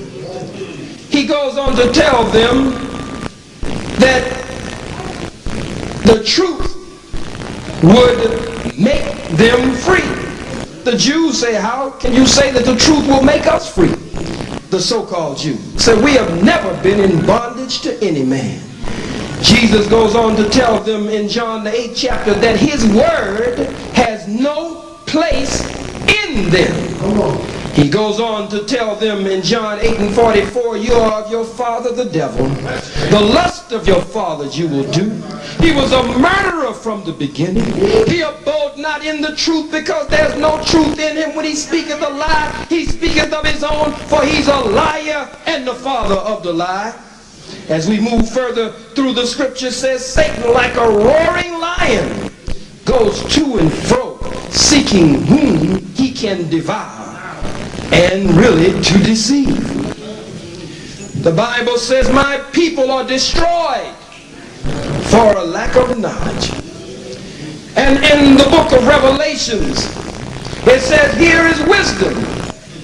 Let him that hath understanding count the number of the beast, for it is the number of a man, and his number is 666. He got up here with some razzle-dazzle foolishness that they would have the mark of the beast in their forehead and in their hand, and it would affect buying and selling.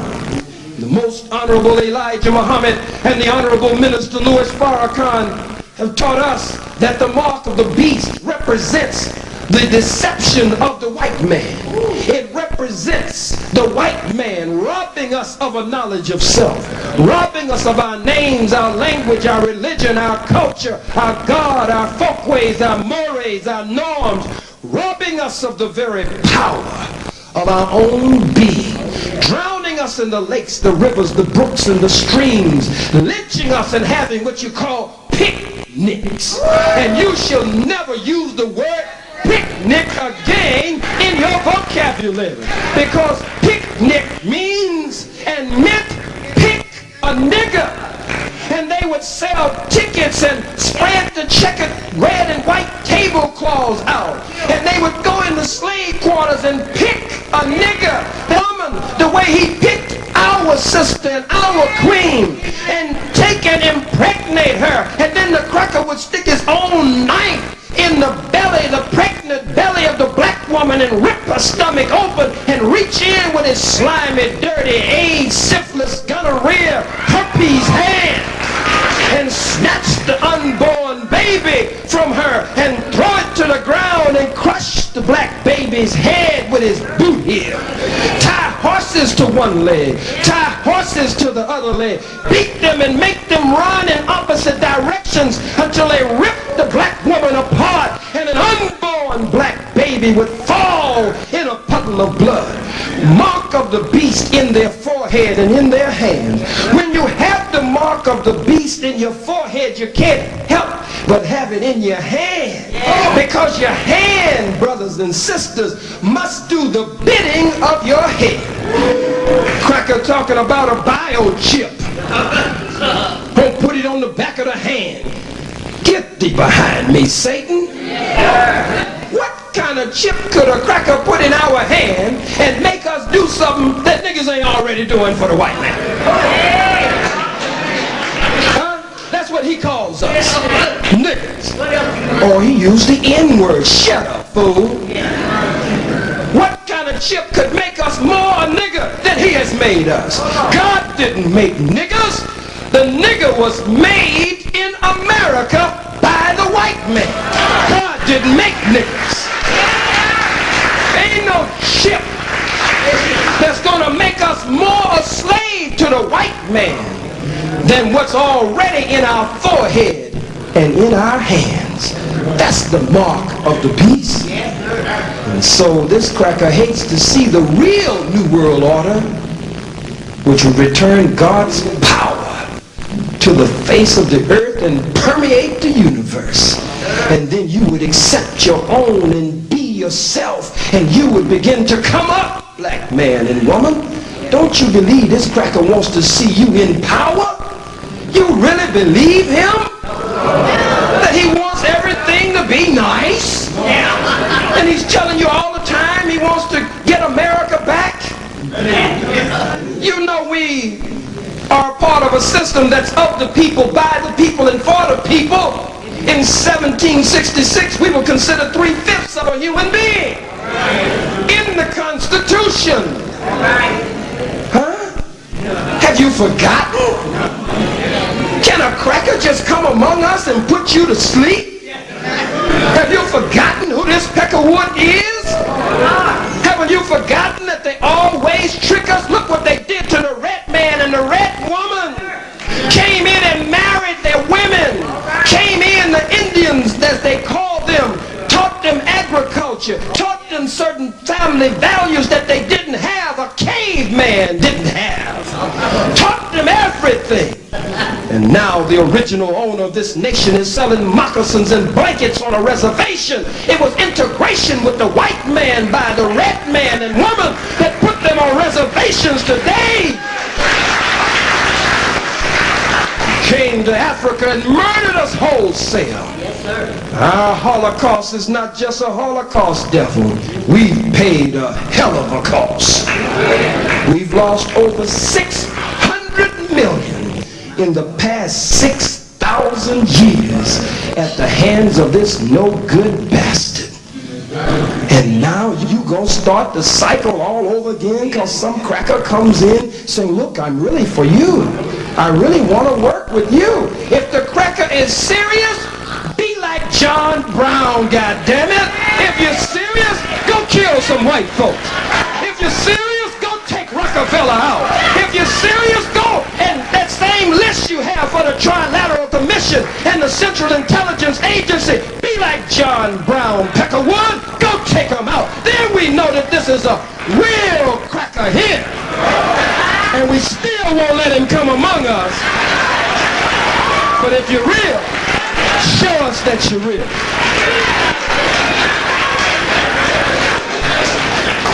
This cracker is really a joke. Look at it. Really, look at this cracker. When he comes back up, just look at the cracker. I mean, look him straight in his lying eyes. Study his lying gestures. The Honorable Elijah Muhammad, the most Honorable Elijah Muhammad. You mean you're going to come here and tell us that the most Honorable Elijah Muhammad has lied to us, that God did not reveal to him your true nature and your true identity as a devil? Then he tries to use my spiritual father against me, since he knows that he suspended me for crushing crackers. For crushing crackers. Well, Minister Farrakhan is all right with me. Minister Farrakhan ain't all right with you, cracker. Well, you know, I could work with Minister Farrakhan. Minister Farrakhan pushes this, and Minister Farrakhan met with so-and-so, and Minister Farrakhan, don't let this devil do you like that. If he's a real devil, and he really has your best interests at heart, give us some John Brown action, you know what I'm saying?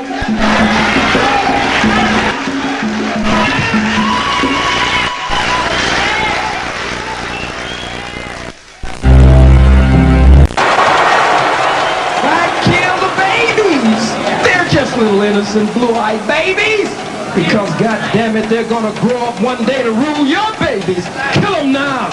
We kill the men, we kill the women, we kill the children, we kill the babies. I said, goddammit, we kill them all. I said, goddammit, we kill them all.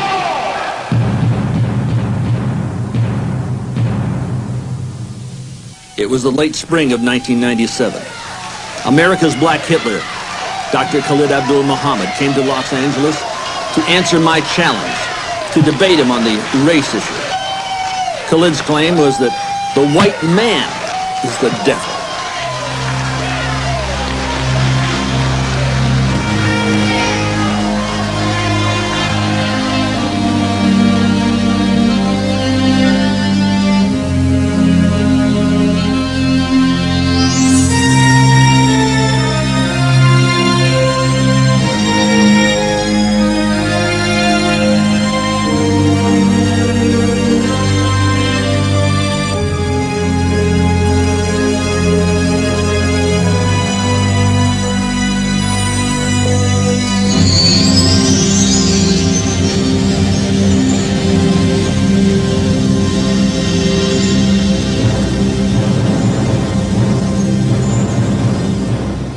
Mr. Anthony Hilder will come with a 20-minute rebuttal.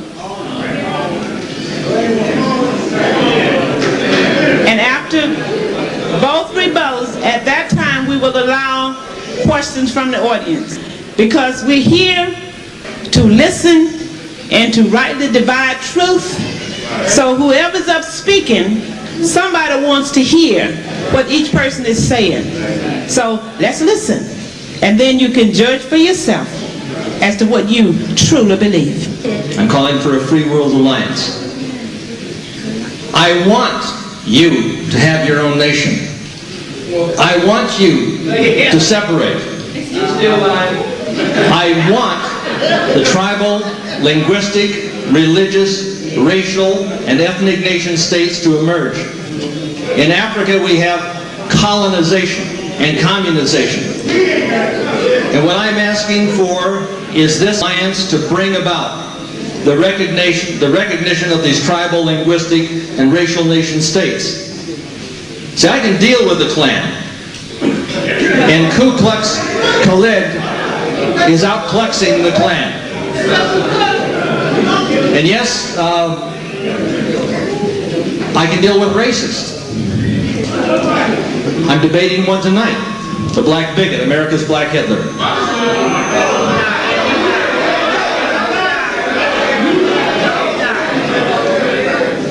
And I think the only difference between Adolf Hitler and Khalid Muhammad is his color.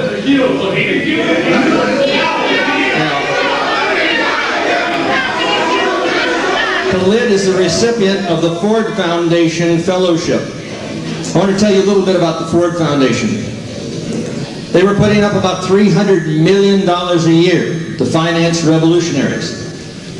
People who would incite riots. People who would alter the course of America. And I'm interested in this particular foundation because the Ford Foundation is the Illuminati funding foundation. They fund it. And I'm talking about this Illuminist group of white men funded Khalid Muhammad. Where's my proof? Here, I'll show you the proof. You asked for it, and I just happen to have his sheet. Don't get nervous. Okay. How'd you get it? This is from, this here is from Dr. Khalid Muhammad. And I'm going to read this here. He was a recipient of the Ford Foundation Fellowship to do intensive studies at Harvard and Yale. At Yale University, we have the Skull and Bones. That's the Brotherhood of Death. That's where they lay nude in a coffin and they're born again into a satanic order. That's right. George Bush laid nude in a coffin and was born again into a satanic order. And do I think these guys are the devils? Yes. I think they have a satanic system. And what I'm saying is that this Ford Foundation financed this man right here. No, he'll tell you himself. The Ford Foundation Fellowship financed Khalid Muhammad. He also states that he was the director of the Urban Crisis Center. The UCC is a human relations institute in Atlanta. Acclaimed by clients such as U.S. Steel, Inland Steel, and the Federal Express. The Federal Express was founded by a member of the Skull and Bones who laid nude in a coffin and was born again into a satanic order. Yeah, he's a white guy. And then he talks about involving himself with federal government agencies. Now, if Khalid Muhammad is not picking up his check from the CIA, he's missing the payday. Because he's doing the job. And he talks about this Urban Crisis Center being involved with IBM, Xerox, and AT&T. This is the big three of the American Illuminati. And what do they want to do? They want to bring about and insurrection in this country. Not to benefit you, not to free you, but to enslave you. And I take a look at this. The black man, it says the white man's worst nightmare. I think Khalid Muhammad is the black man's worst nightmare.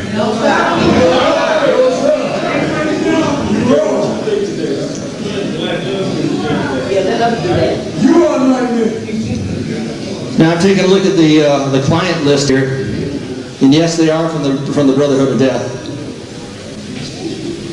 And I would hope that his relationship with them is by ignorance rather than deliberate intent. The UCC is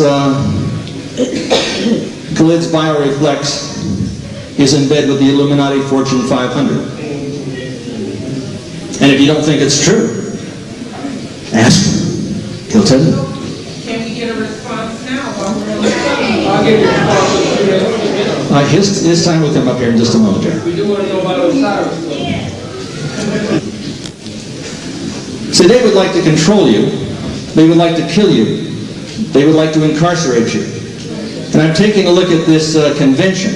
And yeah, the convention was put together. It says women's rights. The week's global conference is officially about population. They want to reduce your population. They want to reduce the population of the planet by 1,250,000,000 people. And he has been a supporter of Mandela. You think that Mandela really represents all of the people of South Africa? Now here he is with the African National Congress. Is a white guy supporting the Southern African Communist Party. And he supports Winnie Mandela. Now Winnie Mandela, and I can show you some films, said we shall free South Africa with our necklacing. That's right. That's right. And they would take tires and they would put them around young human beings. I saw one 17-year-old girl, black girl, lit on fire alive. And he says, that's right. Okay, he says, that's right. He thinks that's a good idea. I don't think that it's right to take a young black woman, douse her with gasoline, and light her on fire alive. He says, who cares what I think?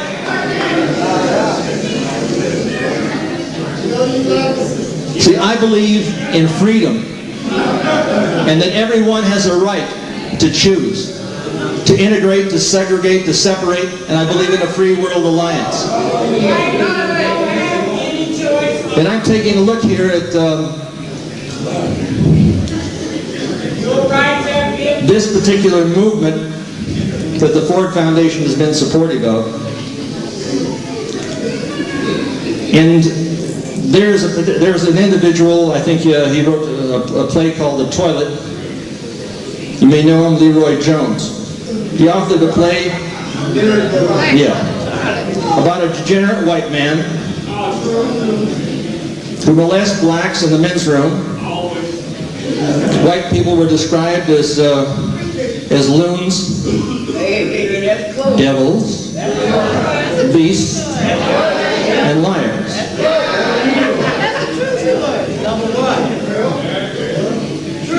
Now the people who funded Leroy Jones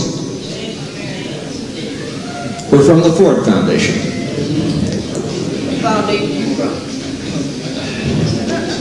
And they were looking to do something to create an attitude that would drive people out into the streets. I believe Khalid Muhammad is being used by the Council on Foreign Relations. And I believe that all of the ridiculous, rabble-rousing, racist rhetoric is not going to bring America freedom, but rather drive us under the auspices of a global government. And I would hope that someday, in the near future, you're going to be able to look out and see beyond your sight and hear beyond your ears I take a look at what happened over here in Oklahoma. This was done not by Lee Harvey McVeigh, but by agents of the federal government to pass the Anti-Bill of Rights bill, the Anti-Terrorist bill, to transfer power from the people to the president and the police. Now this is exactly what Adolf Hitler did on February 27th, 1933. His agents burnt down the Reichstag. And I believe that agents of this federal government bombed the Oklahoma building to transfer this power from the people to the president and the police. You say, well, you know that. Yeah, we know that. You can't have an asymmetrical conclusion from ammonium nitrate charge that dissipates its intensity from the epicenter of the blast. In other words, you can't have one column remaining closer to the epicenter and another column which is beyond it going down. It's impossible. I've done a tape called Reichstag 95, and this is with Ted Gunderson. He's the former head of the FBI in Los Angeles, Dallas, and Memphis. He says the FBI is dirty, and they did it.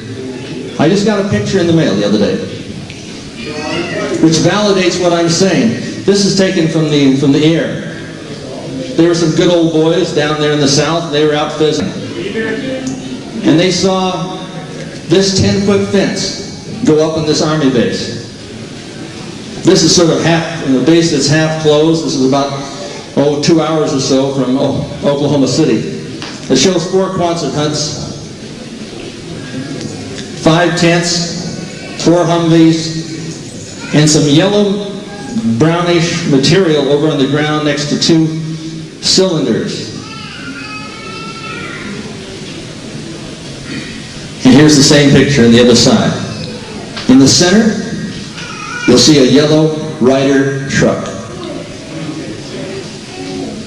This, to me, is validation. By the way, this was taken in early April 1995. The facility went up in late November 1994. It closed down the day after the bombing. Now, if your government, this government, it's not my government, but the government that we are being ruled by would murder 169 people, they would stop at nothing. And I'm saying it is the same government that intends to enslave you. We talked to the colonel at the army base. He said, we've never had a Ryder truck out there. What am I telling you about Khalid for here? I'm saying that the Ford Foundation finances revolutionaries.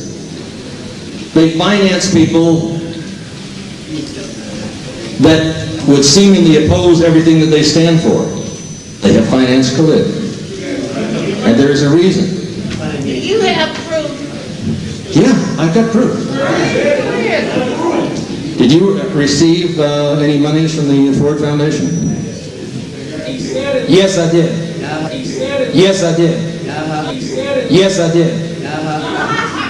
Is that proof? Do you believe him? I believe him. I believe him. There's no question about that. The Ford Foundation is the major funding foundation of revolutionaries in the United States of America. They are part and parcel of the Illuminati.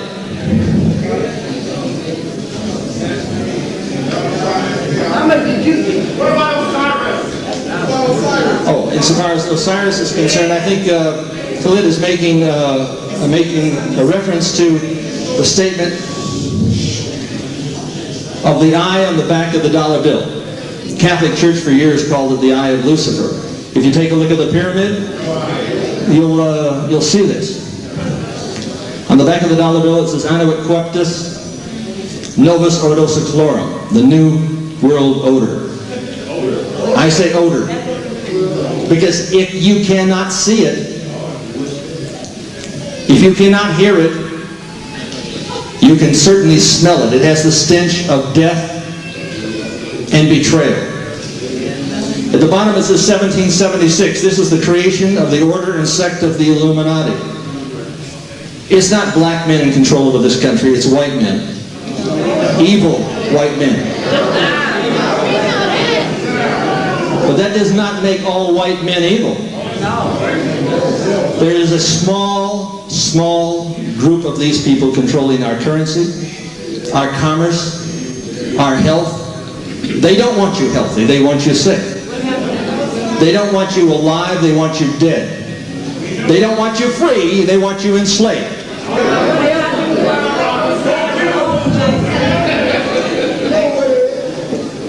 And their symbols are going up all across the country, all across the world. Here is the Illuminati Luxor. The Catholic Church called the eye of Horus, the Illuminati eye.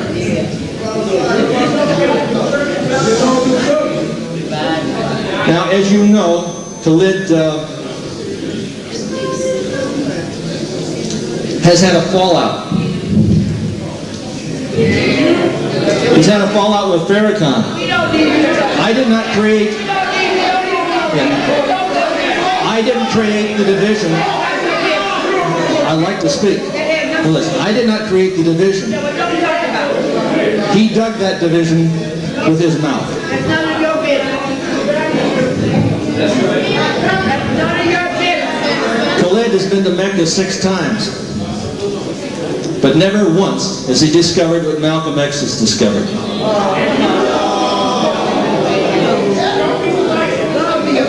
And that is that people of various races can belong to one religion. And this isn't a matter of religion with him, it's a matter of race. And not in saying that all white men are the devils or all white men are the enemy is not only absurd, it's insane. This man should be on the Jerry Springer show where he belongs.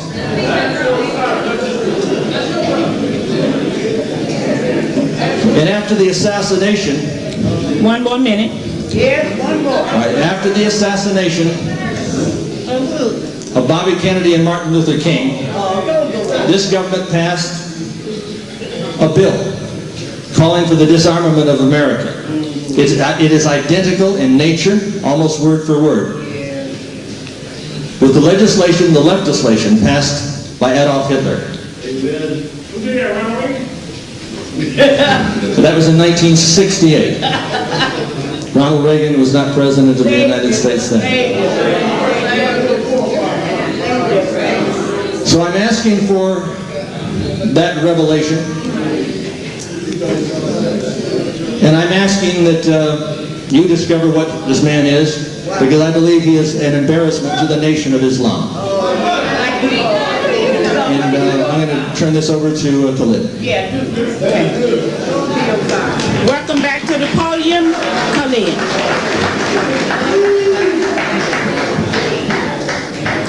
First of all, let us begin with Malcolm X, my spiritual big brother and the first great national spokesman of the black movement and the Nation of Islam, and following him, my spiritual father, the Honorable Minister Louis Farrakhan, and by God's grace and by God's permission, and with nothing to do with Anthony Hilder, the Honorable Minister Louis Farrakhan chose me to be third in that line behind him and Malcolm. Yes, it is true. I have been to Mecca all of those times, and it is also true.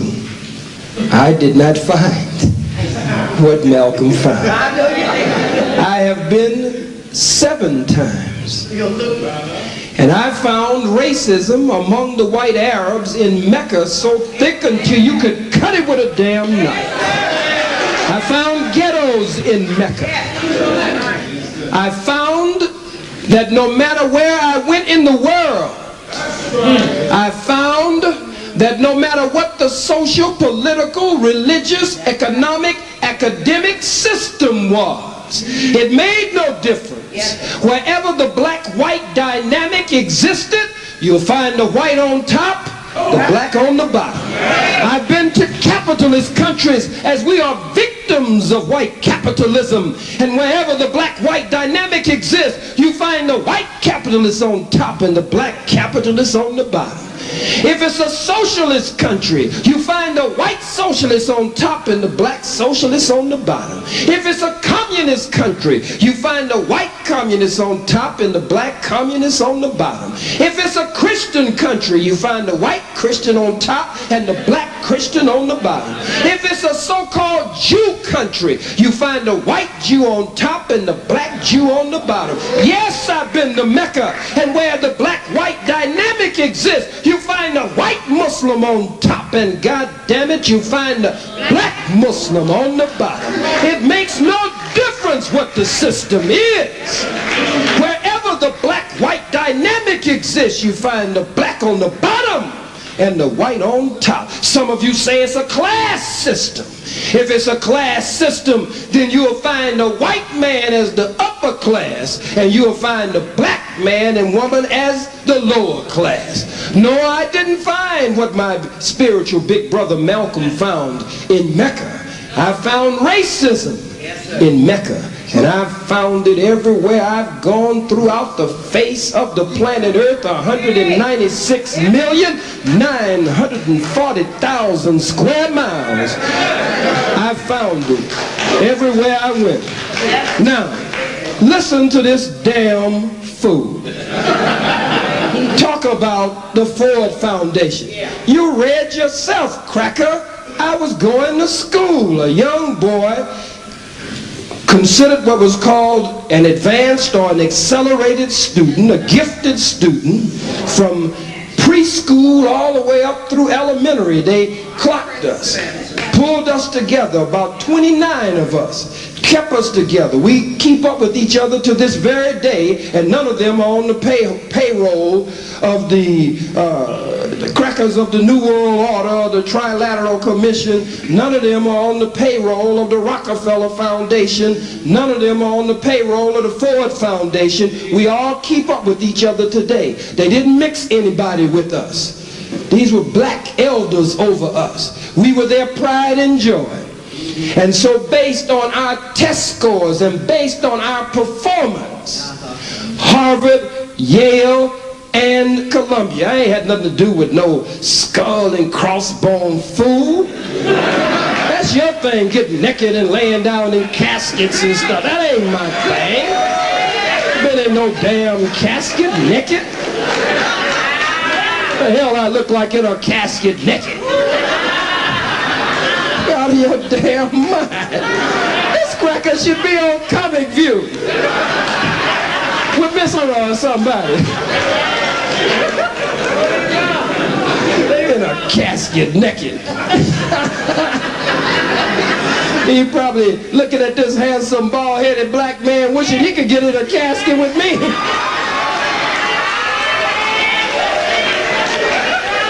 No, cracker.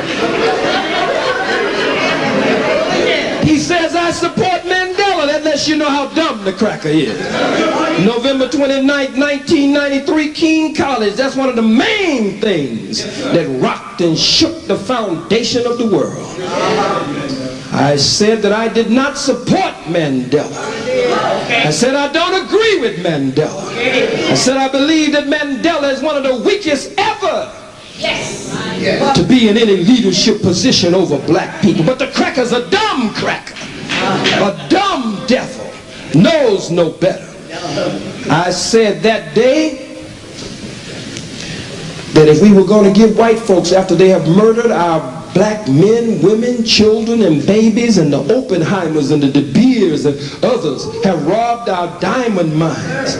We can't even wear a watch or a ring or sisters a necklace or a bracelet. We call it jewelry, but it's really jewelry. Jewelry. As they steal all over. That's why they call Rubenstein and Goldstein and Silverstein, because they steal in gold and silver and rubies all over the earth. For Mandela to have a truth commission and give them executive clemency and pardon before they even go to court. He could forgive F.W. de Klerk. He could forgive John Vorster. He could forgive the no-good, dirty bastards of South Africa, but he couldn't forgive Winnie Mandela, who stayed with him for 27 long years. What more does a black woman have to do? What more does a black woman have to do? It was Winnie Mandela, a true revolutionary. He tries to attack Assad. He tries to attack the pyramids. He attempts to detract from us and attack our great accomplishments as we gave civilization to the world and all of the sciences and disciplines to the world. And now he attacks our heroes and our sheroes and comes right up in our face and disrespects us. I said, if we're going to be merciful, we give them 24 hours in South Africa to get out of town by sundown. I say, if they don't get out of town, we kill the men, we kill the women, we kill the children, we kill the babies, we kill the blind, we kill the cripple, we kill the crazy, we kill the faggots, we kill the lesbians. I said, God damn it, we kill them all. You say, well, why kill them all? Why kill the women? First, why kill the babies? They're just little innocent blue-eyed babies. Because, God damn it, they're going to grow up one day to rule your babies. Kill them now. Why kill the women in South Africa? I said kill the women because the women are the military manufacturing center. And every 9 months they lay down on their backs and reinforcement rolls out from between their legs. So shut down the military manufacturing center by killing the white woman. Why kill the elder crackers? The old crepit crackers in South Africa. How in the hell you think they got old? They got old oppressing and killing black people. Yes, sir. I said, kill the cripple, kill the hellfire, kill all, God got it. Kill them all. Kill the faggot, kill the lesbian. And after you kill them all, I said that day about Mandela to let you know what he really knows about me, don't know a damn thing. I said, then you go to the goddamn grave and dig them up and kill them a goddamn again because they didn't die hard enough.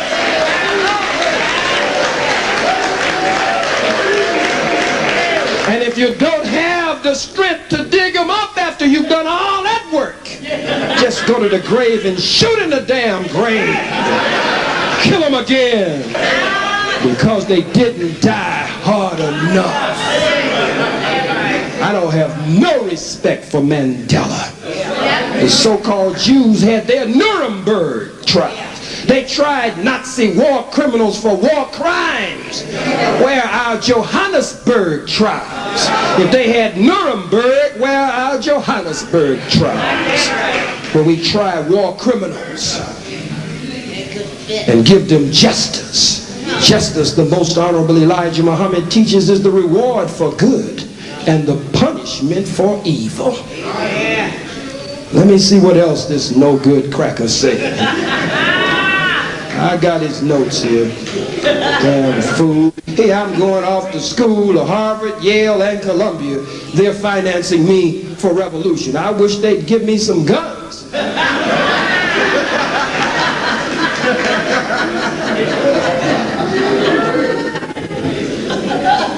Brothers and sisters, I have proven to you beyond any reasonable shadow of doubt. The evidence has shown, and let the evidence speak for itself, that Anthony Hilder is indeed not a devil, but the devil. The white man is not a devil, but the devil, and his history is written in blood. It's a grafted devil, skunk of the planet Earth. I love Winnie Mandela for putting rubber tires with gasoline and setting them on fire around the necks of snitches, stool pigeons, agents, rats, and provocateurs. And I say to the wife of Anthony Hilder, girl, you better get you a necklace. Girl, you better get you a tire. Girl, you better get you some gasoline and catch this cracker asleep and put it around his neck and set him on fire.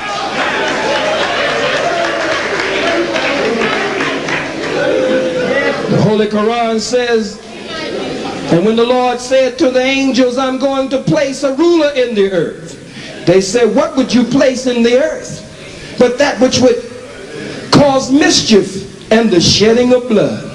Another scripture, the Holy Quran, in Holy Quran 20 and 102 says, on the day when the trumpet is blown, we will gather the guilty blue-eyed together. And the Holy Quran says, on the day when the matter is decided, Satan will say, I had no authority over you. I just called you and you came. So blame me not, but blame yourself. And so now the devil comes to you and calls you. You mean you gonna go? And then the devil will wash his hand when the wrath of God comes down.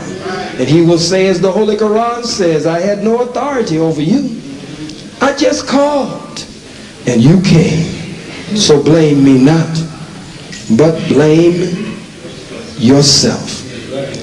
The Bible, in laying it all out for us, tells us that the beast would have eyes before and behind.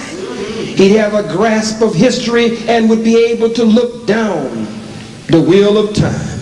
Ephesians says that we work against principalities, against powers, against the rulers of the darkness of this world, against spiritual wickedness in high places. He already told you the crackers are in high places. They are the rulers of the darkness of this world. Now let me read a little bit for you from the book of Revelations. I've got to cover these things. In the 17th chapter of the book of Revelations, it says, and there came one of the seven angels which had the seven vials, and talked with me, saying unto me, come hither, and I will show unto thee the judgment of the great whore that sitteth upon many waters, with whom the kings of the earth have committed fornication, and the inhabitants of the earth have been made drunk with the wine of her fornication. And so he carried me away in the midst, in the spirit, in the darkness, and out into the wilderness, it really says. And I saw a woman sit upon a scarlet-colored beast, full of the names of blasphemy, having 7 heads and 10 horns. And the woman was arrayed in purple and scarlet color, and decked with gold and precious stones and pearls, having a golden cup in her hand, full of the abominations and filthiness of her fornication. And upon her head was the name written, Mystery Babylon, the mother of harlots and the abominations of the earth. 17th chapter of Revelation, 18th chapter.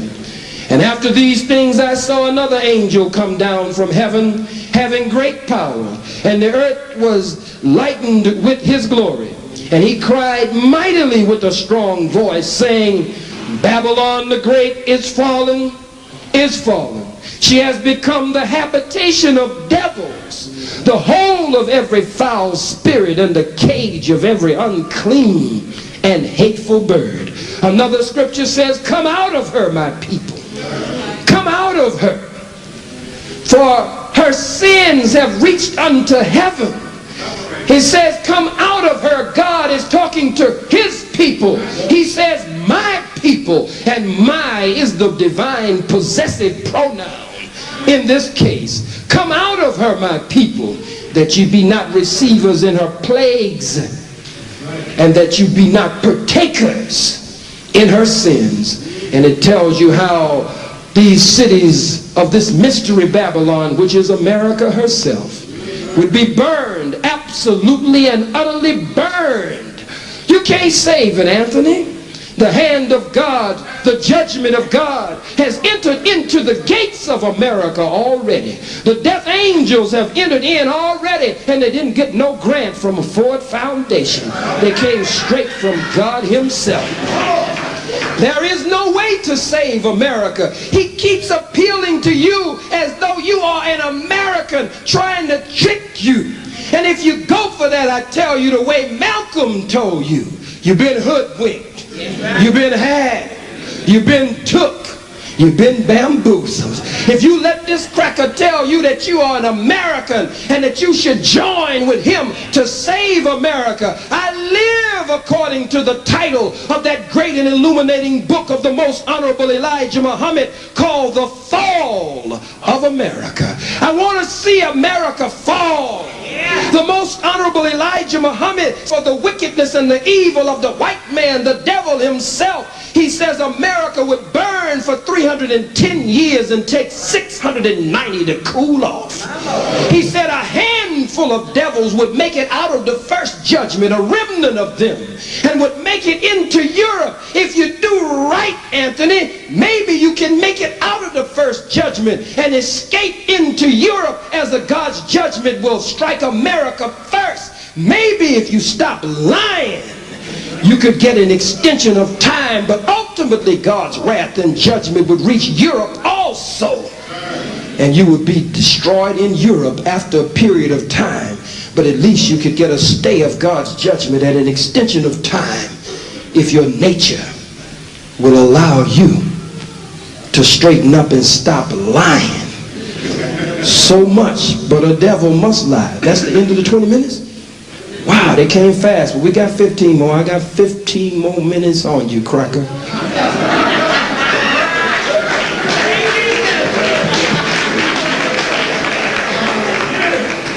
Ladies and gentlemen, the great debate.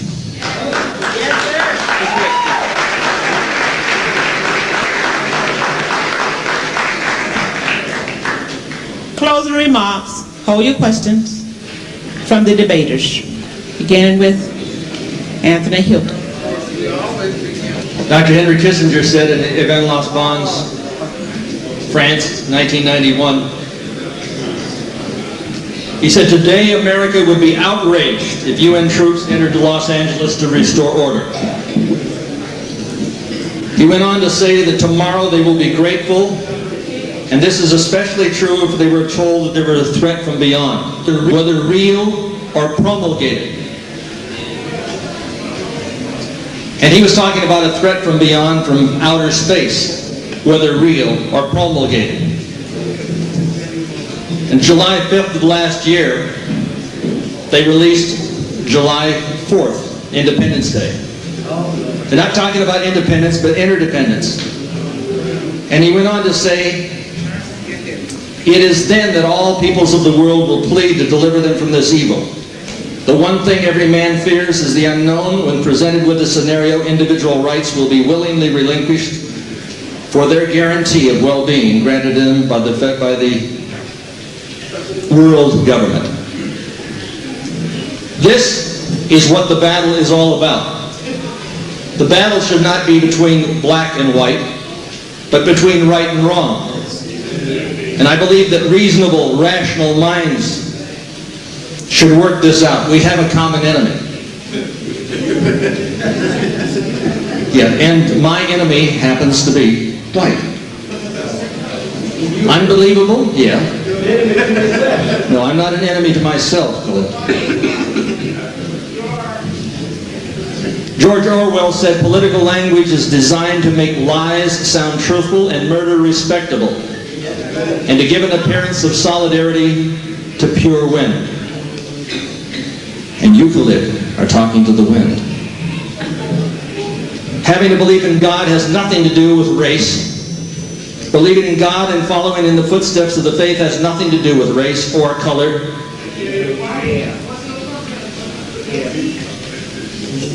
Khalid Muhammad does not cater to the very best in you, but rather panders to the very worst in you. And you, sir, are not leading. You are not leading the people out of the desert into the promised land, but out of the promised land into the desert to die.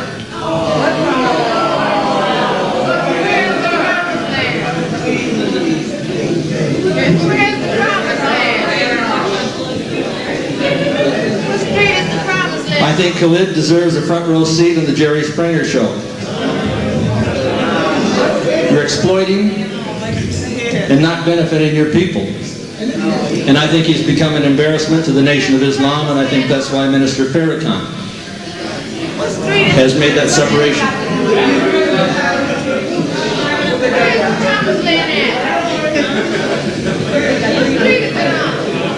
But in my remaining time,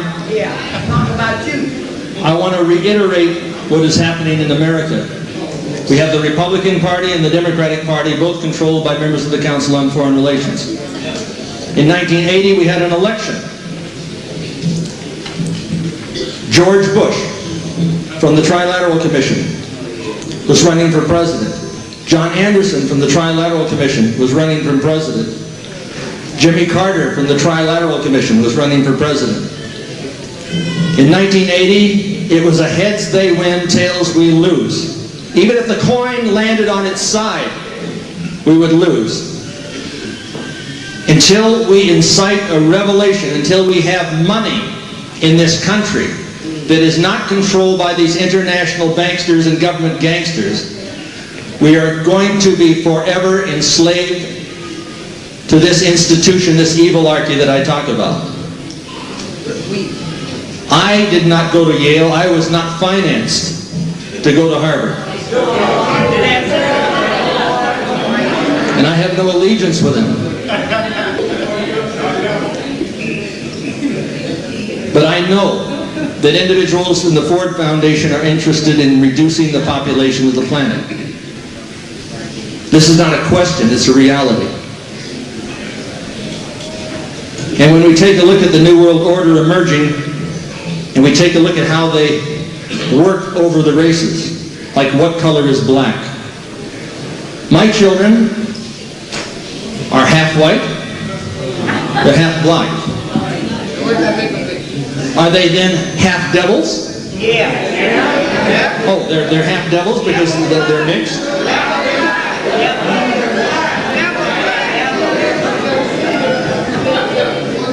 That's not only absurd, it's insane. My children are not of the white race or the black race, they are of the human race with the God-given right to discriminate or be discriminated against. And we have a few Bibles made up racial. And some of you here are part white. Are you part devil? I'm asking a question. Are you part devil? Yes, you're part devil. Oh, I see. If we bought into this ridiculous, racist, rabble-rousing rhetoric. No, I think it's insane. And insofar as the ID is planned, insofar as all of the identification programs are planned, this isn't a figment of my imagination, it is a reality. And you will see the collapse of the stock market, and you will be seeing people in the streets hunting for a meal, something to eat. And what I'm suggesting that you do, insofar as this is concerned, this problem, I offer solutions. Khalid offers rhetoric. What I am suggesting is that each and every one of you take as much of your money as you can and get gold and silver coin. I'm suggesting that you have survival equipment. I'm suggesting that you buy gold and silver and lead. I'm suggesting that you buy food and that you are prepared for the worst because the worst is yet to come. Now, if you have done any study at all, you'll understand that what I am saying is true. Here's one of my tapes here with Jordan Maxwell. It's called Lucifer 2000. He said yes, and he's talking about a fellow who... We're talking about a fellow named General Albert Pike, 33rd degree Mason, sovereign grand commander of the ancient and accepted Scottish rite of the Freemasonry in the United States of America. He said, yes, Lucifer is God. And he went on to say the Masonic religion should be by all of us initiates of the high degrees, maintained in the purity of the Luciferian doctrine.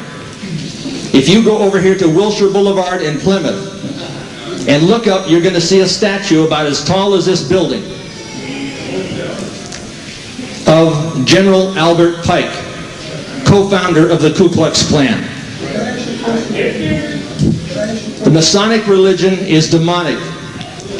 And I believe if there's going to be a separation of church and state, there has to be a separation between the Masonic religion and the government of the United States of America. Are they white? Well, some of them happen to be black in the Prince Hall lodges. And I think it's crazy for a black man to be in the Prince Hall lodges. One fellow watched our Millennium tape, and he watched it over and over and over. And he came, this is a black guy. And when he watched that tape, for about the 4th time, he gave me a call. He says, listen, I'm going to send in my resignation. I've got to go out in front of these fellows and say, I am no longer part and parcel of the Prince Hall Lodges of the Masonic Order. And if you take a look at the lawyers and liars in this government, you'll find out that most of them are in the Masonic Order, in some way connected. And yes, there is a satanic order above the bankster. And yes, they do lie nude in a coffin. And they are born again into a satanic order at the Skull and Bones, the Brotherhood of Death at Yale. And what I'm saying about Khalid is that he is being used by the Council on Foreign Relations to bring about a revolution rather than a revelation.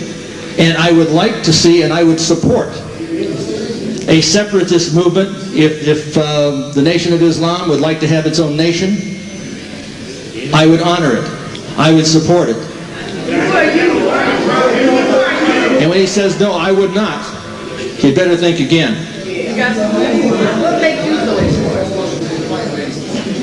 When I take a look at individuals like Colin Powell, in fact, I think Colin Powell is probably a better name for this man. He is working hand in hand with the Illuminists, with the Henry Kissingers, with the members of the Council on Foreign Relations and the CIA. And this voluntarism, I say, ask not what you can do for your country, but I say ask what your government can do for you, because you should be the master and the government should be the servant. And that statement that was made, the statement that was made by John F. Kennedy was not his own. It was the words of Adolf Hitler. And if I'm not hearing Hitler tonight, then maybe I'm just not hearing. But I think the man sits beside me here is well deserving of the title, America's Black Hitler. Thank you. At this time, Dr. Muhammad will have 15 minutes for closing statements.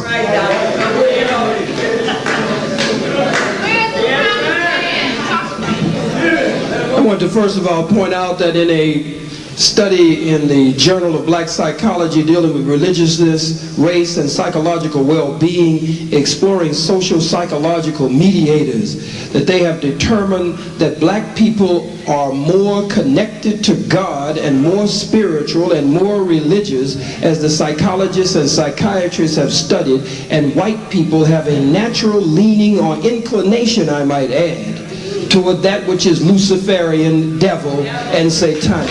Look, brothers and sisters, look at their constant preoccupation with their little league teams, with their elementary school teams, their junior high school teams, their high school teams, and some of their national adult teams. Look at their preoccupation with the name devil. They're red devils, they're blue devils, they're the devils. They name themselves and they name their teams after all of these names. He says, we will see the collapse of the stock market. What in the hell do I care? We want to see the stock market crash. The only way we can realize our rise is to witness their demise. They must fall in order for us to rise. Don't you be out there trying to hold up America and get get in the way of God's wrath, and God can't hardly get to the devil for you being in the way. You better get the hell out of the way.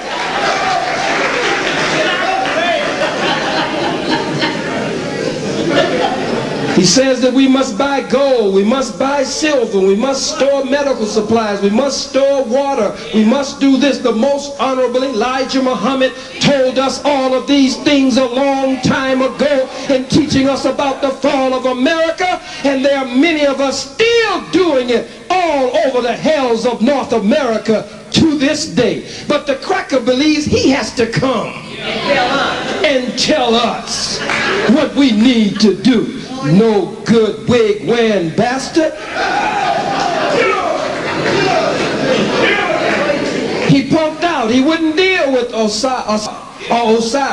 He only mentioned the pyramid and the eye over the pyramid on the back of the dollar, which is not the eye of Heru. It's not the Egypt. It is not the symbol of a pharmacy.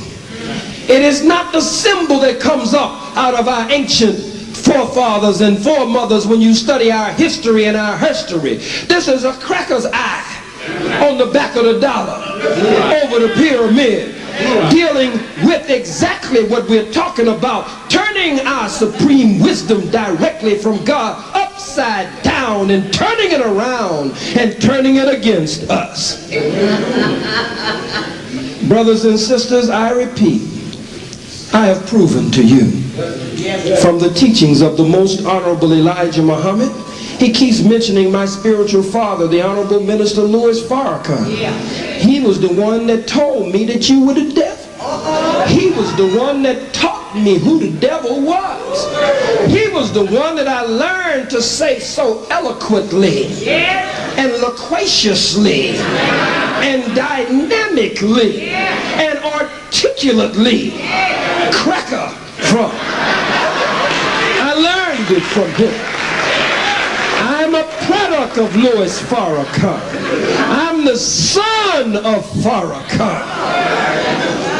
And I believed that you were the devil when they taught me then, and I still believe that you're the devil today. And I don't believe that Minister Farrakhan nor anyone should go beyond the teachings of the Honorable Elijah Muhammad.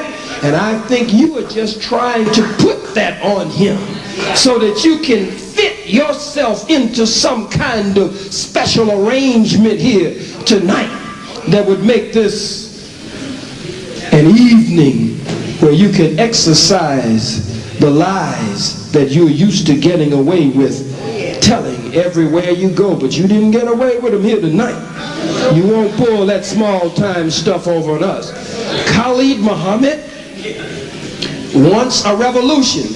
You damn right I want a revolution. I'm a revolutionary, fool. I believe, black man and woman, whatever you do, you should be a revolutionary. If you are a teacher, be a revolutionary teacher. If you're a student, be a revolutionary student. If you're a grandmother, a grandfather, be a revolutionary grandmother, or grandfather. If you're a father, be a revolutionary father. If you're a mother, be a revolutionary mother. Fight this bastard. Teach your babies to be revolutionary babies, even if they can't do nothing but fight this cracker with the baby bottle. Teach your babies to fight this bastard with the baby bottle. Be a revolutionary no matter what you do. Don't let this cracker come here and try to teach you how to being a revolutionary. Revolution means complete constructive change. This cracker don't want no complete constructive change. Revolution starts here and goes all the way around 360. The Bible puts it this way: as it was in the beginning, so shall it be in the end. In the beginning you ruled, black man and woman. In the beginning it was your monetary system. In the beginning it was your economic system. It was your system of government and jurisprudence. It was your academic system. It was your social order. But now a cracker wants you to accept one group of crackers over another group of crackers, and you never get back back to your original God-like self. No good, black man. No good, black woman. I'm a revolutionary. If you're a rapper, be a revolutionary rapper. Rap revolutionary rap and liberation lyrics. If you write movies, be a revolutionary movie maker. Make movies that move and motivate the movement. Make some movies where we kill white folks in the movie so that we can understand our possibilities. The cracker will give you money if you are shooting your brother in the head with your Glock. If you're blowing your brother's brains out and blowing it all over the wall, boys in the hood, huh? Menace to society. And if you question him about making movies killing black people, black on black, he says, after all, it's just a movie. Let's make some movies where we kill white folks. Be a revolutionary actor, a revolutionary musician, a revolutionary artist. I loved Sankofa. How many loved Sankofa? But there's one thing about Sankofa I did not like. We saw them abuse us and misuse us throughout the movie of Sankofa. We saw the cracker rape our sister on the screen every time, brutally rape her. But at the end, when it's time called payback time, we see sister standing with a blade in her hand as the cracker comes riding down through the field. And sister we have to use our imagination that she killed him off the camera. I don't want no movie like that.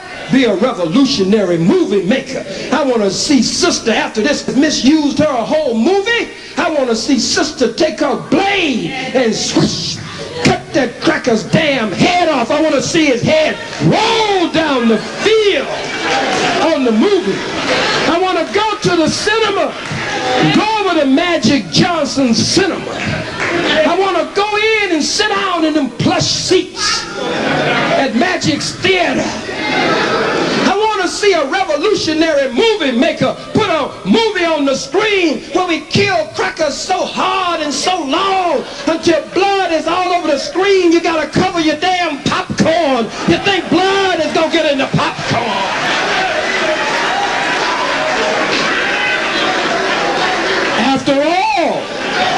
After all, it's just a movie. It's just a movie.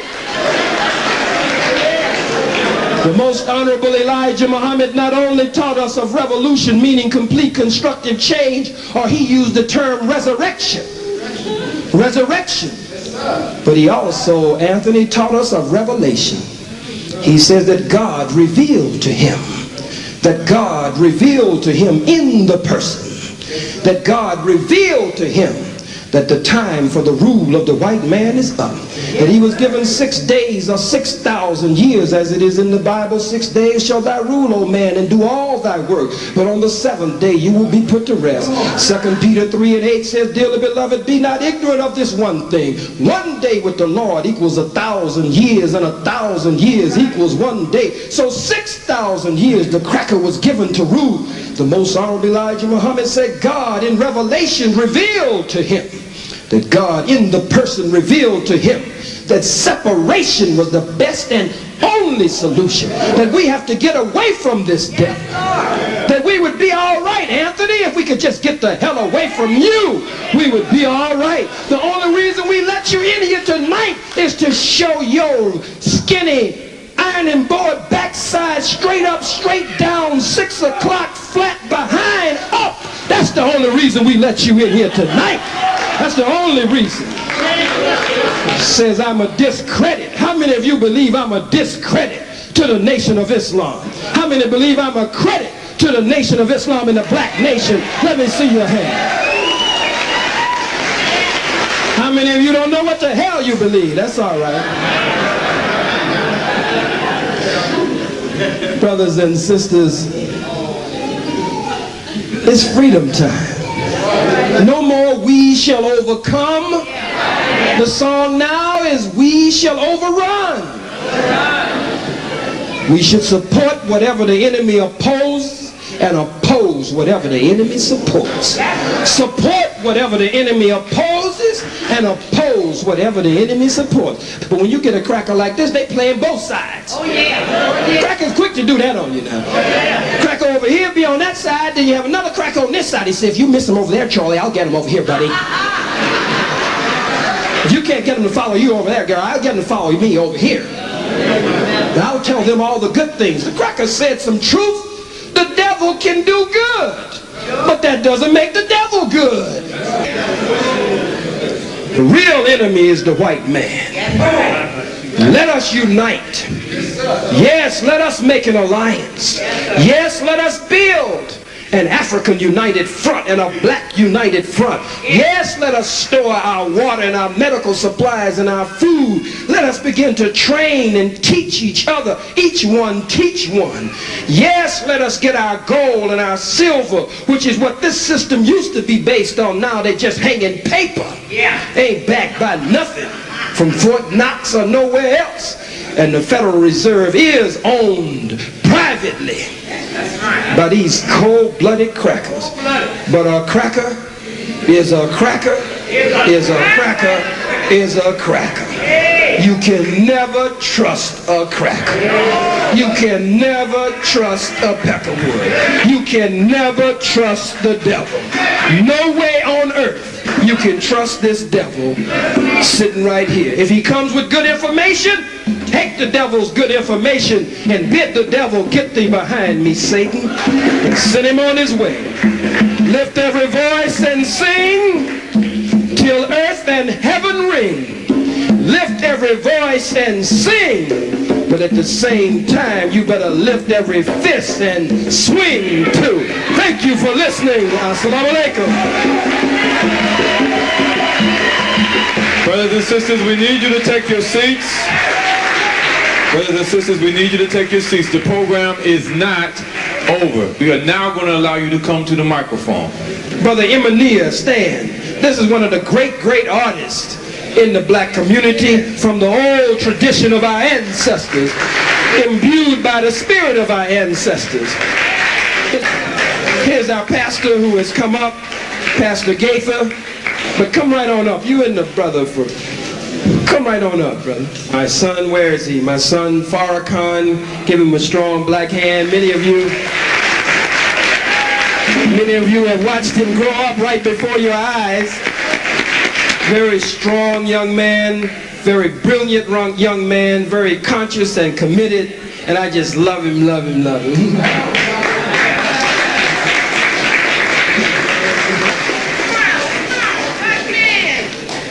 Where's his wife? That's his queen. Look how beautiful this queen is. Give her a strong black hand, brothers and sisters. This is a beautiful queen. Beautiful sister. Devil, how did you get that sister? You got one of our best sisters, you no good bastard.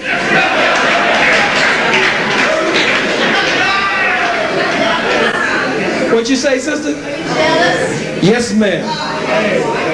Definitely. This is a pretty special presentation that he hasn't seen of Brother Muhammad, but he made some statements, and I want to let you know his son, to me, is a warrior, and it makes I want my son to be like him. He stood the whole time at attention and listened and absorbed everything his father was saying. If we have children that has been reared up like this son, with the information, like if I was a kid with this information growing up like him, we wouldn't have no problems today. There is no end to it. As liveth Osiris, and as liveth my soul, so liveth my son, the light of my world. For the youth shall lead the way. As it was in the beginning, so shall it be in these last days. The youth needs to be programmed properly. Yes, sir.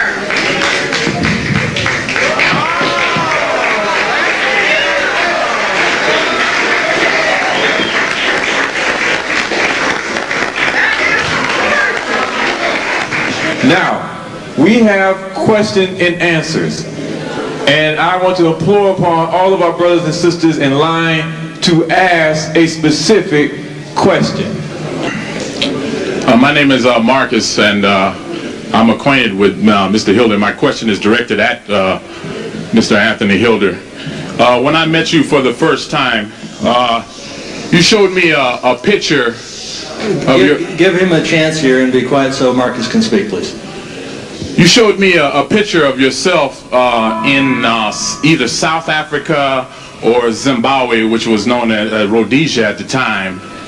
And you were kneeling over the dead bodies of either 8 to 12 black soldiers, and you had a big grin on your face. No, I didn't. I would like for you to explain to this audience, as some of your fellow white researchers have told me that you have murdered black people before in Africa. I'd like you to explain to this audience, what were you doing in South Africa? Who were you working for? And what was the reason why you were standing over those dead brothers? Okay, he is asking the question about my trip to Rhodesia. And this was during a time of war. I was acting as a journalist. I was brought out to Rusape, and at that particular time there was 20 individuals who had been killed, and I believe they were killed by Fantan. Fantan would be the equivalent of napalm. As a journalist, I was squatting down. I had my picture taken at that particular time. These fellows had some AK-47s. I was stating that it was a communist revolution, and that I was not in support, obviously, of that. The people of Rhodesia supported and elected and wanted Bishop Abel Muzorewa. They were not allowed to have that selection, but rather there was a forced election, and it was not by ballot, but rather by bullet. And I wasn't smiling. I was wincing a little bit because of the stench of the bodies in the southern African sun. I hope that answers your question. What? Did you ever participate in the murder of any black people over in South Africa? Because according to some of your other white researchers, you did. No, I was not involved in that. I was engaged in a word war, and I went to Southern Africa. And by the way, I was when I got off the plane, and this was in Johannesburg, I was arrested by the South African police and held in Johannesburg. I am still persona non grata in South Africa because I was going to Africa to put up a plan for a United States of Africa which would recognize the tribal, linguistic, and racial nation states. Anthony, every time you talk about the New World Order, why is it that they only out to destroy the black people? What's so about us that they have to get rid of? Adolf Hitler wrote the book, The New World Order. This is not something that was introduced by George Bush. When I talk about they consider black people to be inferior and expendable, let's put it that way. So it's not just simply the extermination or elimination or culling of the black race. They want to reduce the world's population by about 80% eventually. So if we're talking about 5.5 billion people here, we're then talking about reducing the population by essentially 4 billion people. So it's not just the blacks that they want to reduce. It is whites and blacks or anybody who is in opposition to them. Okay. And we're talking about a Cassius cartel. The Cassius cartel is basically white, and there's a few people in the Boule who go along with the program. So it's not all done by whites, but mostly. Next question. Anthony, you said that the Masons, the Skull and Bones, and the Illuminati all worship the devil. Brother Khalid suggests that you deal with them like John Brown. I would like to ask you, how would you deal with these people who you say worship the devil? Well, for freedom to live, they must die. I'll just put it as simple as that. They must die politically, physically, financially. We should not in any way support any of their businesses. We should have nothing to do with them. Next question. Assalamu alaikum, my brother Khalid Muhammad. Yes, could you please comment on Geronimo Pratt the longest held political prisoner in the man's prison system in this country, 28 He's years. asking that yes, ma'am, I will, asking that I comment on Brother Geronimo Pratt. It is our sincere, not only desire, but our revolutionary intent that Brother Geronimo G. Jaga Pratt be released from the clutches of the enemy, as he has now held him for almost 3 decades. We want Brother Mumia Abu Jamal removed from death row. We want him free. Our stand is with all black political prisoners and prisoners of war, Brother Sundiata Okoli, Brother Sekou Odinga, Brother Matula Shakur, and of course Sister Assata Shakur, who is in exile in Cuba, Brother Frankie Zulu Moore, Brother Malik Muhammad, who was my captain here in this city, and other political prisoners who are being held, members of the Africa family or the MOVE movement.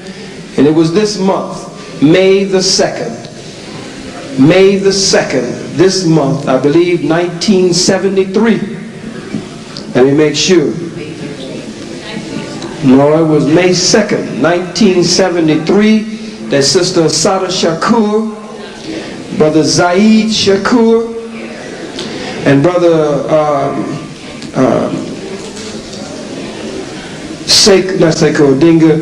Brother Sundiata Okoli, in the shootout on the New Jersey Turnpike, with the state troopers there, where Brother Zaid was killed, Sister Assata was wounded, and then later locked up. But it was in November of 1979 that the Black Liberation Army freed Sister Assata Shakur. So we know that after the Black Liberation Army in 1979 freed Sister Assata Shakur, we know that Ruchell McGee, we know that other political prisoners, Brother Geronimo and others, if we cannot get them out, and in truth and reality, we will not be able to get all of them out through the court system.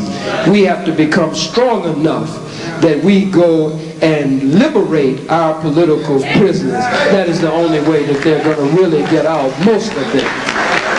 I have one question for Khalid. Are you accusing Louis Farrakhan of dealing with the devil when he deals with my friends Dr. Robert Strecker, Dr. Lynn Horowitz, Ralph Epperson, and William Cooper? Now that's the kind of question that only a devil would ask. You see, we see the devil coming before the devil even gets here. What the devil is doing is realizing that he's no match for me. So he wants to put me in a situation where I would be openly at odds with my spiritual father. Are you accusing Minister Farrakhan? No, bastard, I'm not accusing Minister Farrakhan of nothing. And I'm not accusing you of anything. I know that you're the devil, and now every time you open your damn mouth, you prove that you are the devil here tonight. Want to create a problem, further exacerbate the tension between my spiritual father and I. Whatever is between my spiritual father, the Honorable Minister Louis Farrakhan, and me, is between Minister Farrakhan and me. No devil has anything to do with that.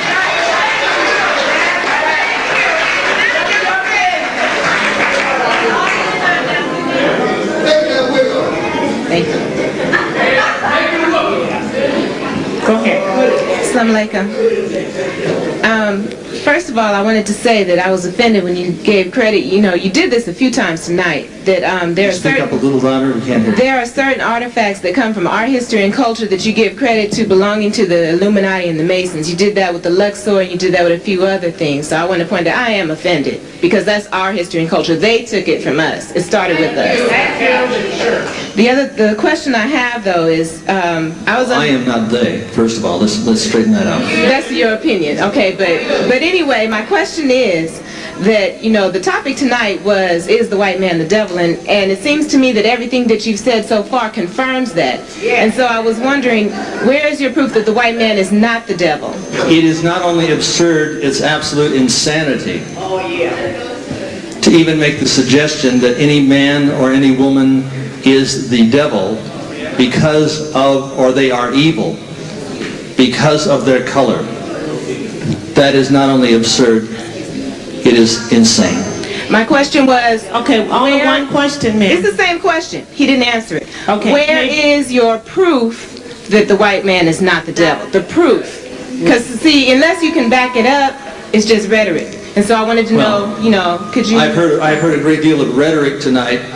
Very little proof of anything. But the rhetoric has not been coming from me, but from Khalid Muhammad. Next question. I didn't answer the question. My name is Gary Williams. I'm the producer and host of the TV program Contemporary Christian Theology. My question is directed at Dr. Khalid Muhammad. It's because of your theological training. Jesus spoke about the devil, seeing the devil fall to the earth. Now, is this? Do you think this might be seen as an allegory, metaphor, and how does that apply to our topic today? Is the white man the devil? The scripture, very good question, my brother. The scripture says, "O Lucifer, son of the morning, how art thou fallen from heaven?" My spiritual father, the Honorable Minister Louis Farrakhan, has taught us and taught us well, as he was taught by the Most Honorable Elijah Muhammad. Lucifer, it means light bearer. One who comes appearing to be an angel of light and a bearer of truth, but who is actually one of the princes and rulers of darkness. They fall from heaven, meaning that their lie is not able to stand. Their period of rule and dominance and global supremacy is not able to stand. But it also goes back some 6,600 years in the grafting, birth control, and genetic engineering process that is responsible for the grafting of the white race out of the original black man and black woman.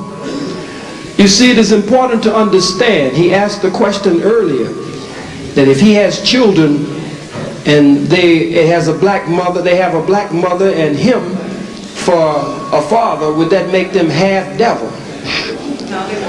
Well, according to genetic law, black is dominant and white is recessive.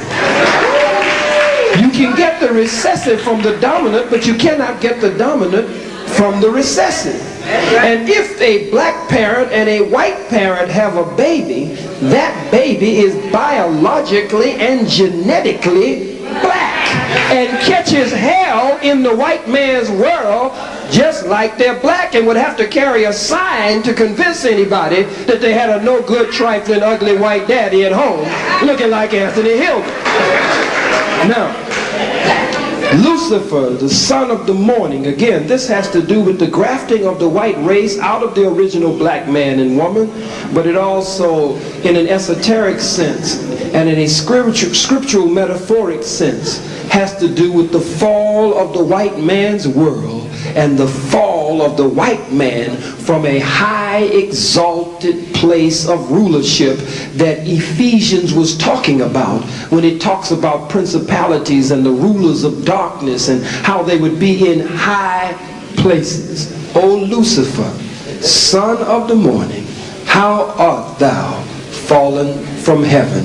Coming bearing some relatively good information, coming as a distributor and a bearer of light, but actually, you've asked a wonderful question, actually one who is one of the rulers of darkness.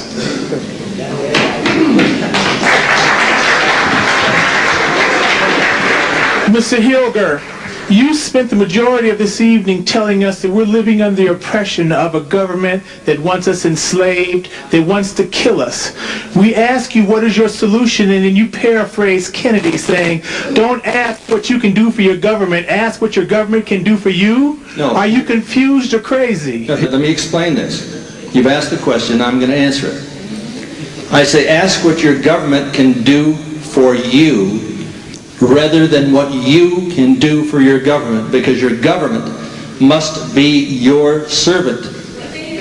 Your government must be your servant, and we the people the master. In other words, when we hire somebody in the Congress of the United States or in the Senate, or we hire a police officer, that police officer should uphold the Constitution of the United States of America. And we should have freedom.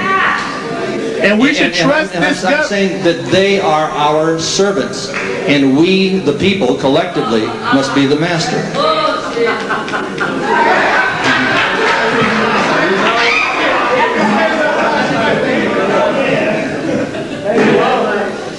I don't know how that girl back there lives with this. Beautiful black woman. All these black men in here, one of these brothers might take her before the night is up. Watch out. That's okay, Khalid. You can come right on over here. Go ahead. Okay, this is for Anthony. The guy that you have named that does the research on genocide of disease, why are they still living? In Sears Miles, the guy that did 8 to 9 years investigation on AIDS is dead. I praise him for the work that he has done. Sears Miles is a racist. I think he was filled with a lot of hatred inside.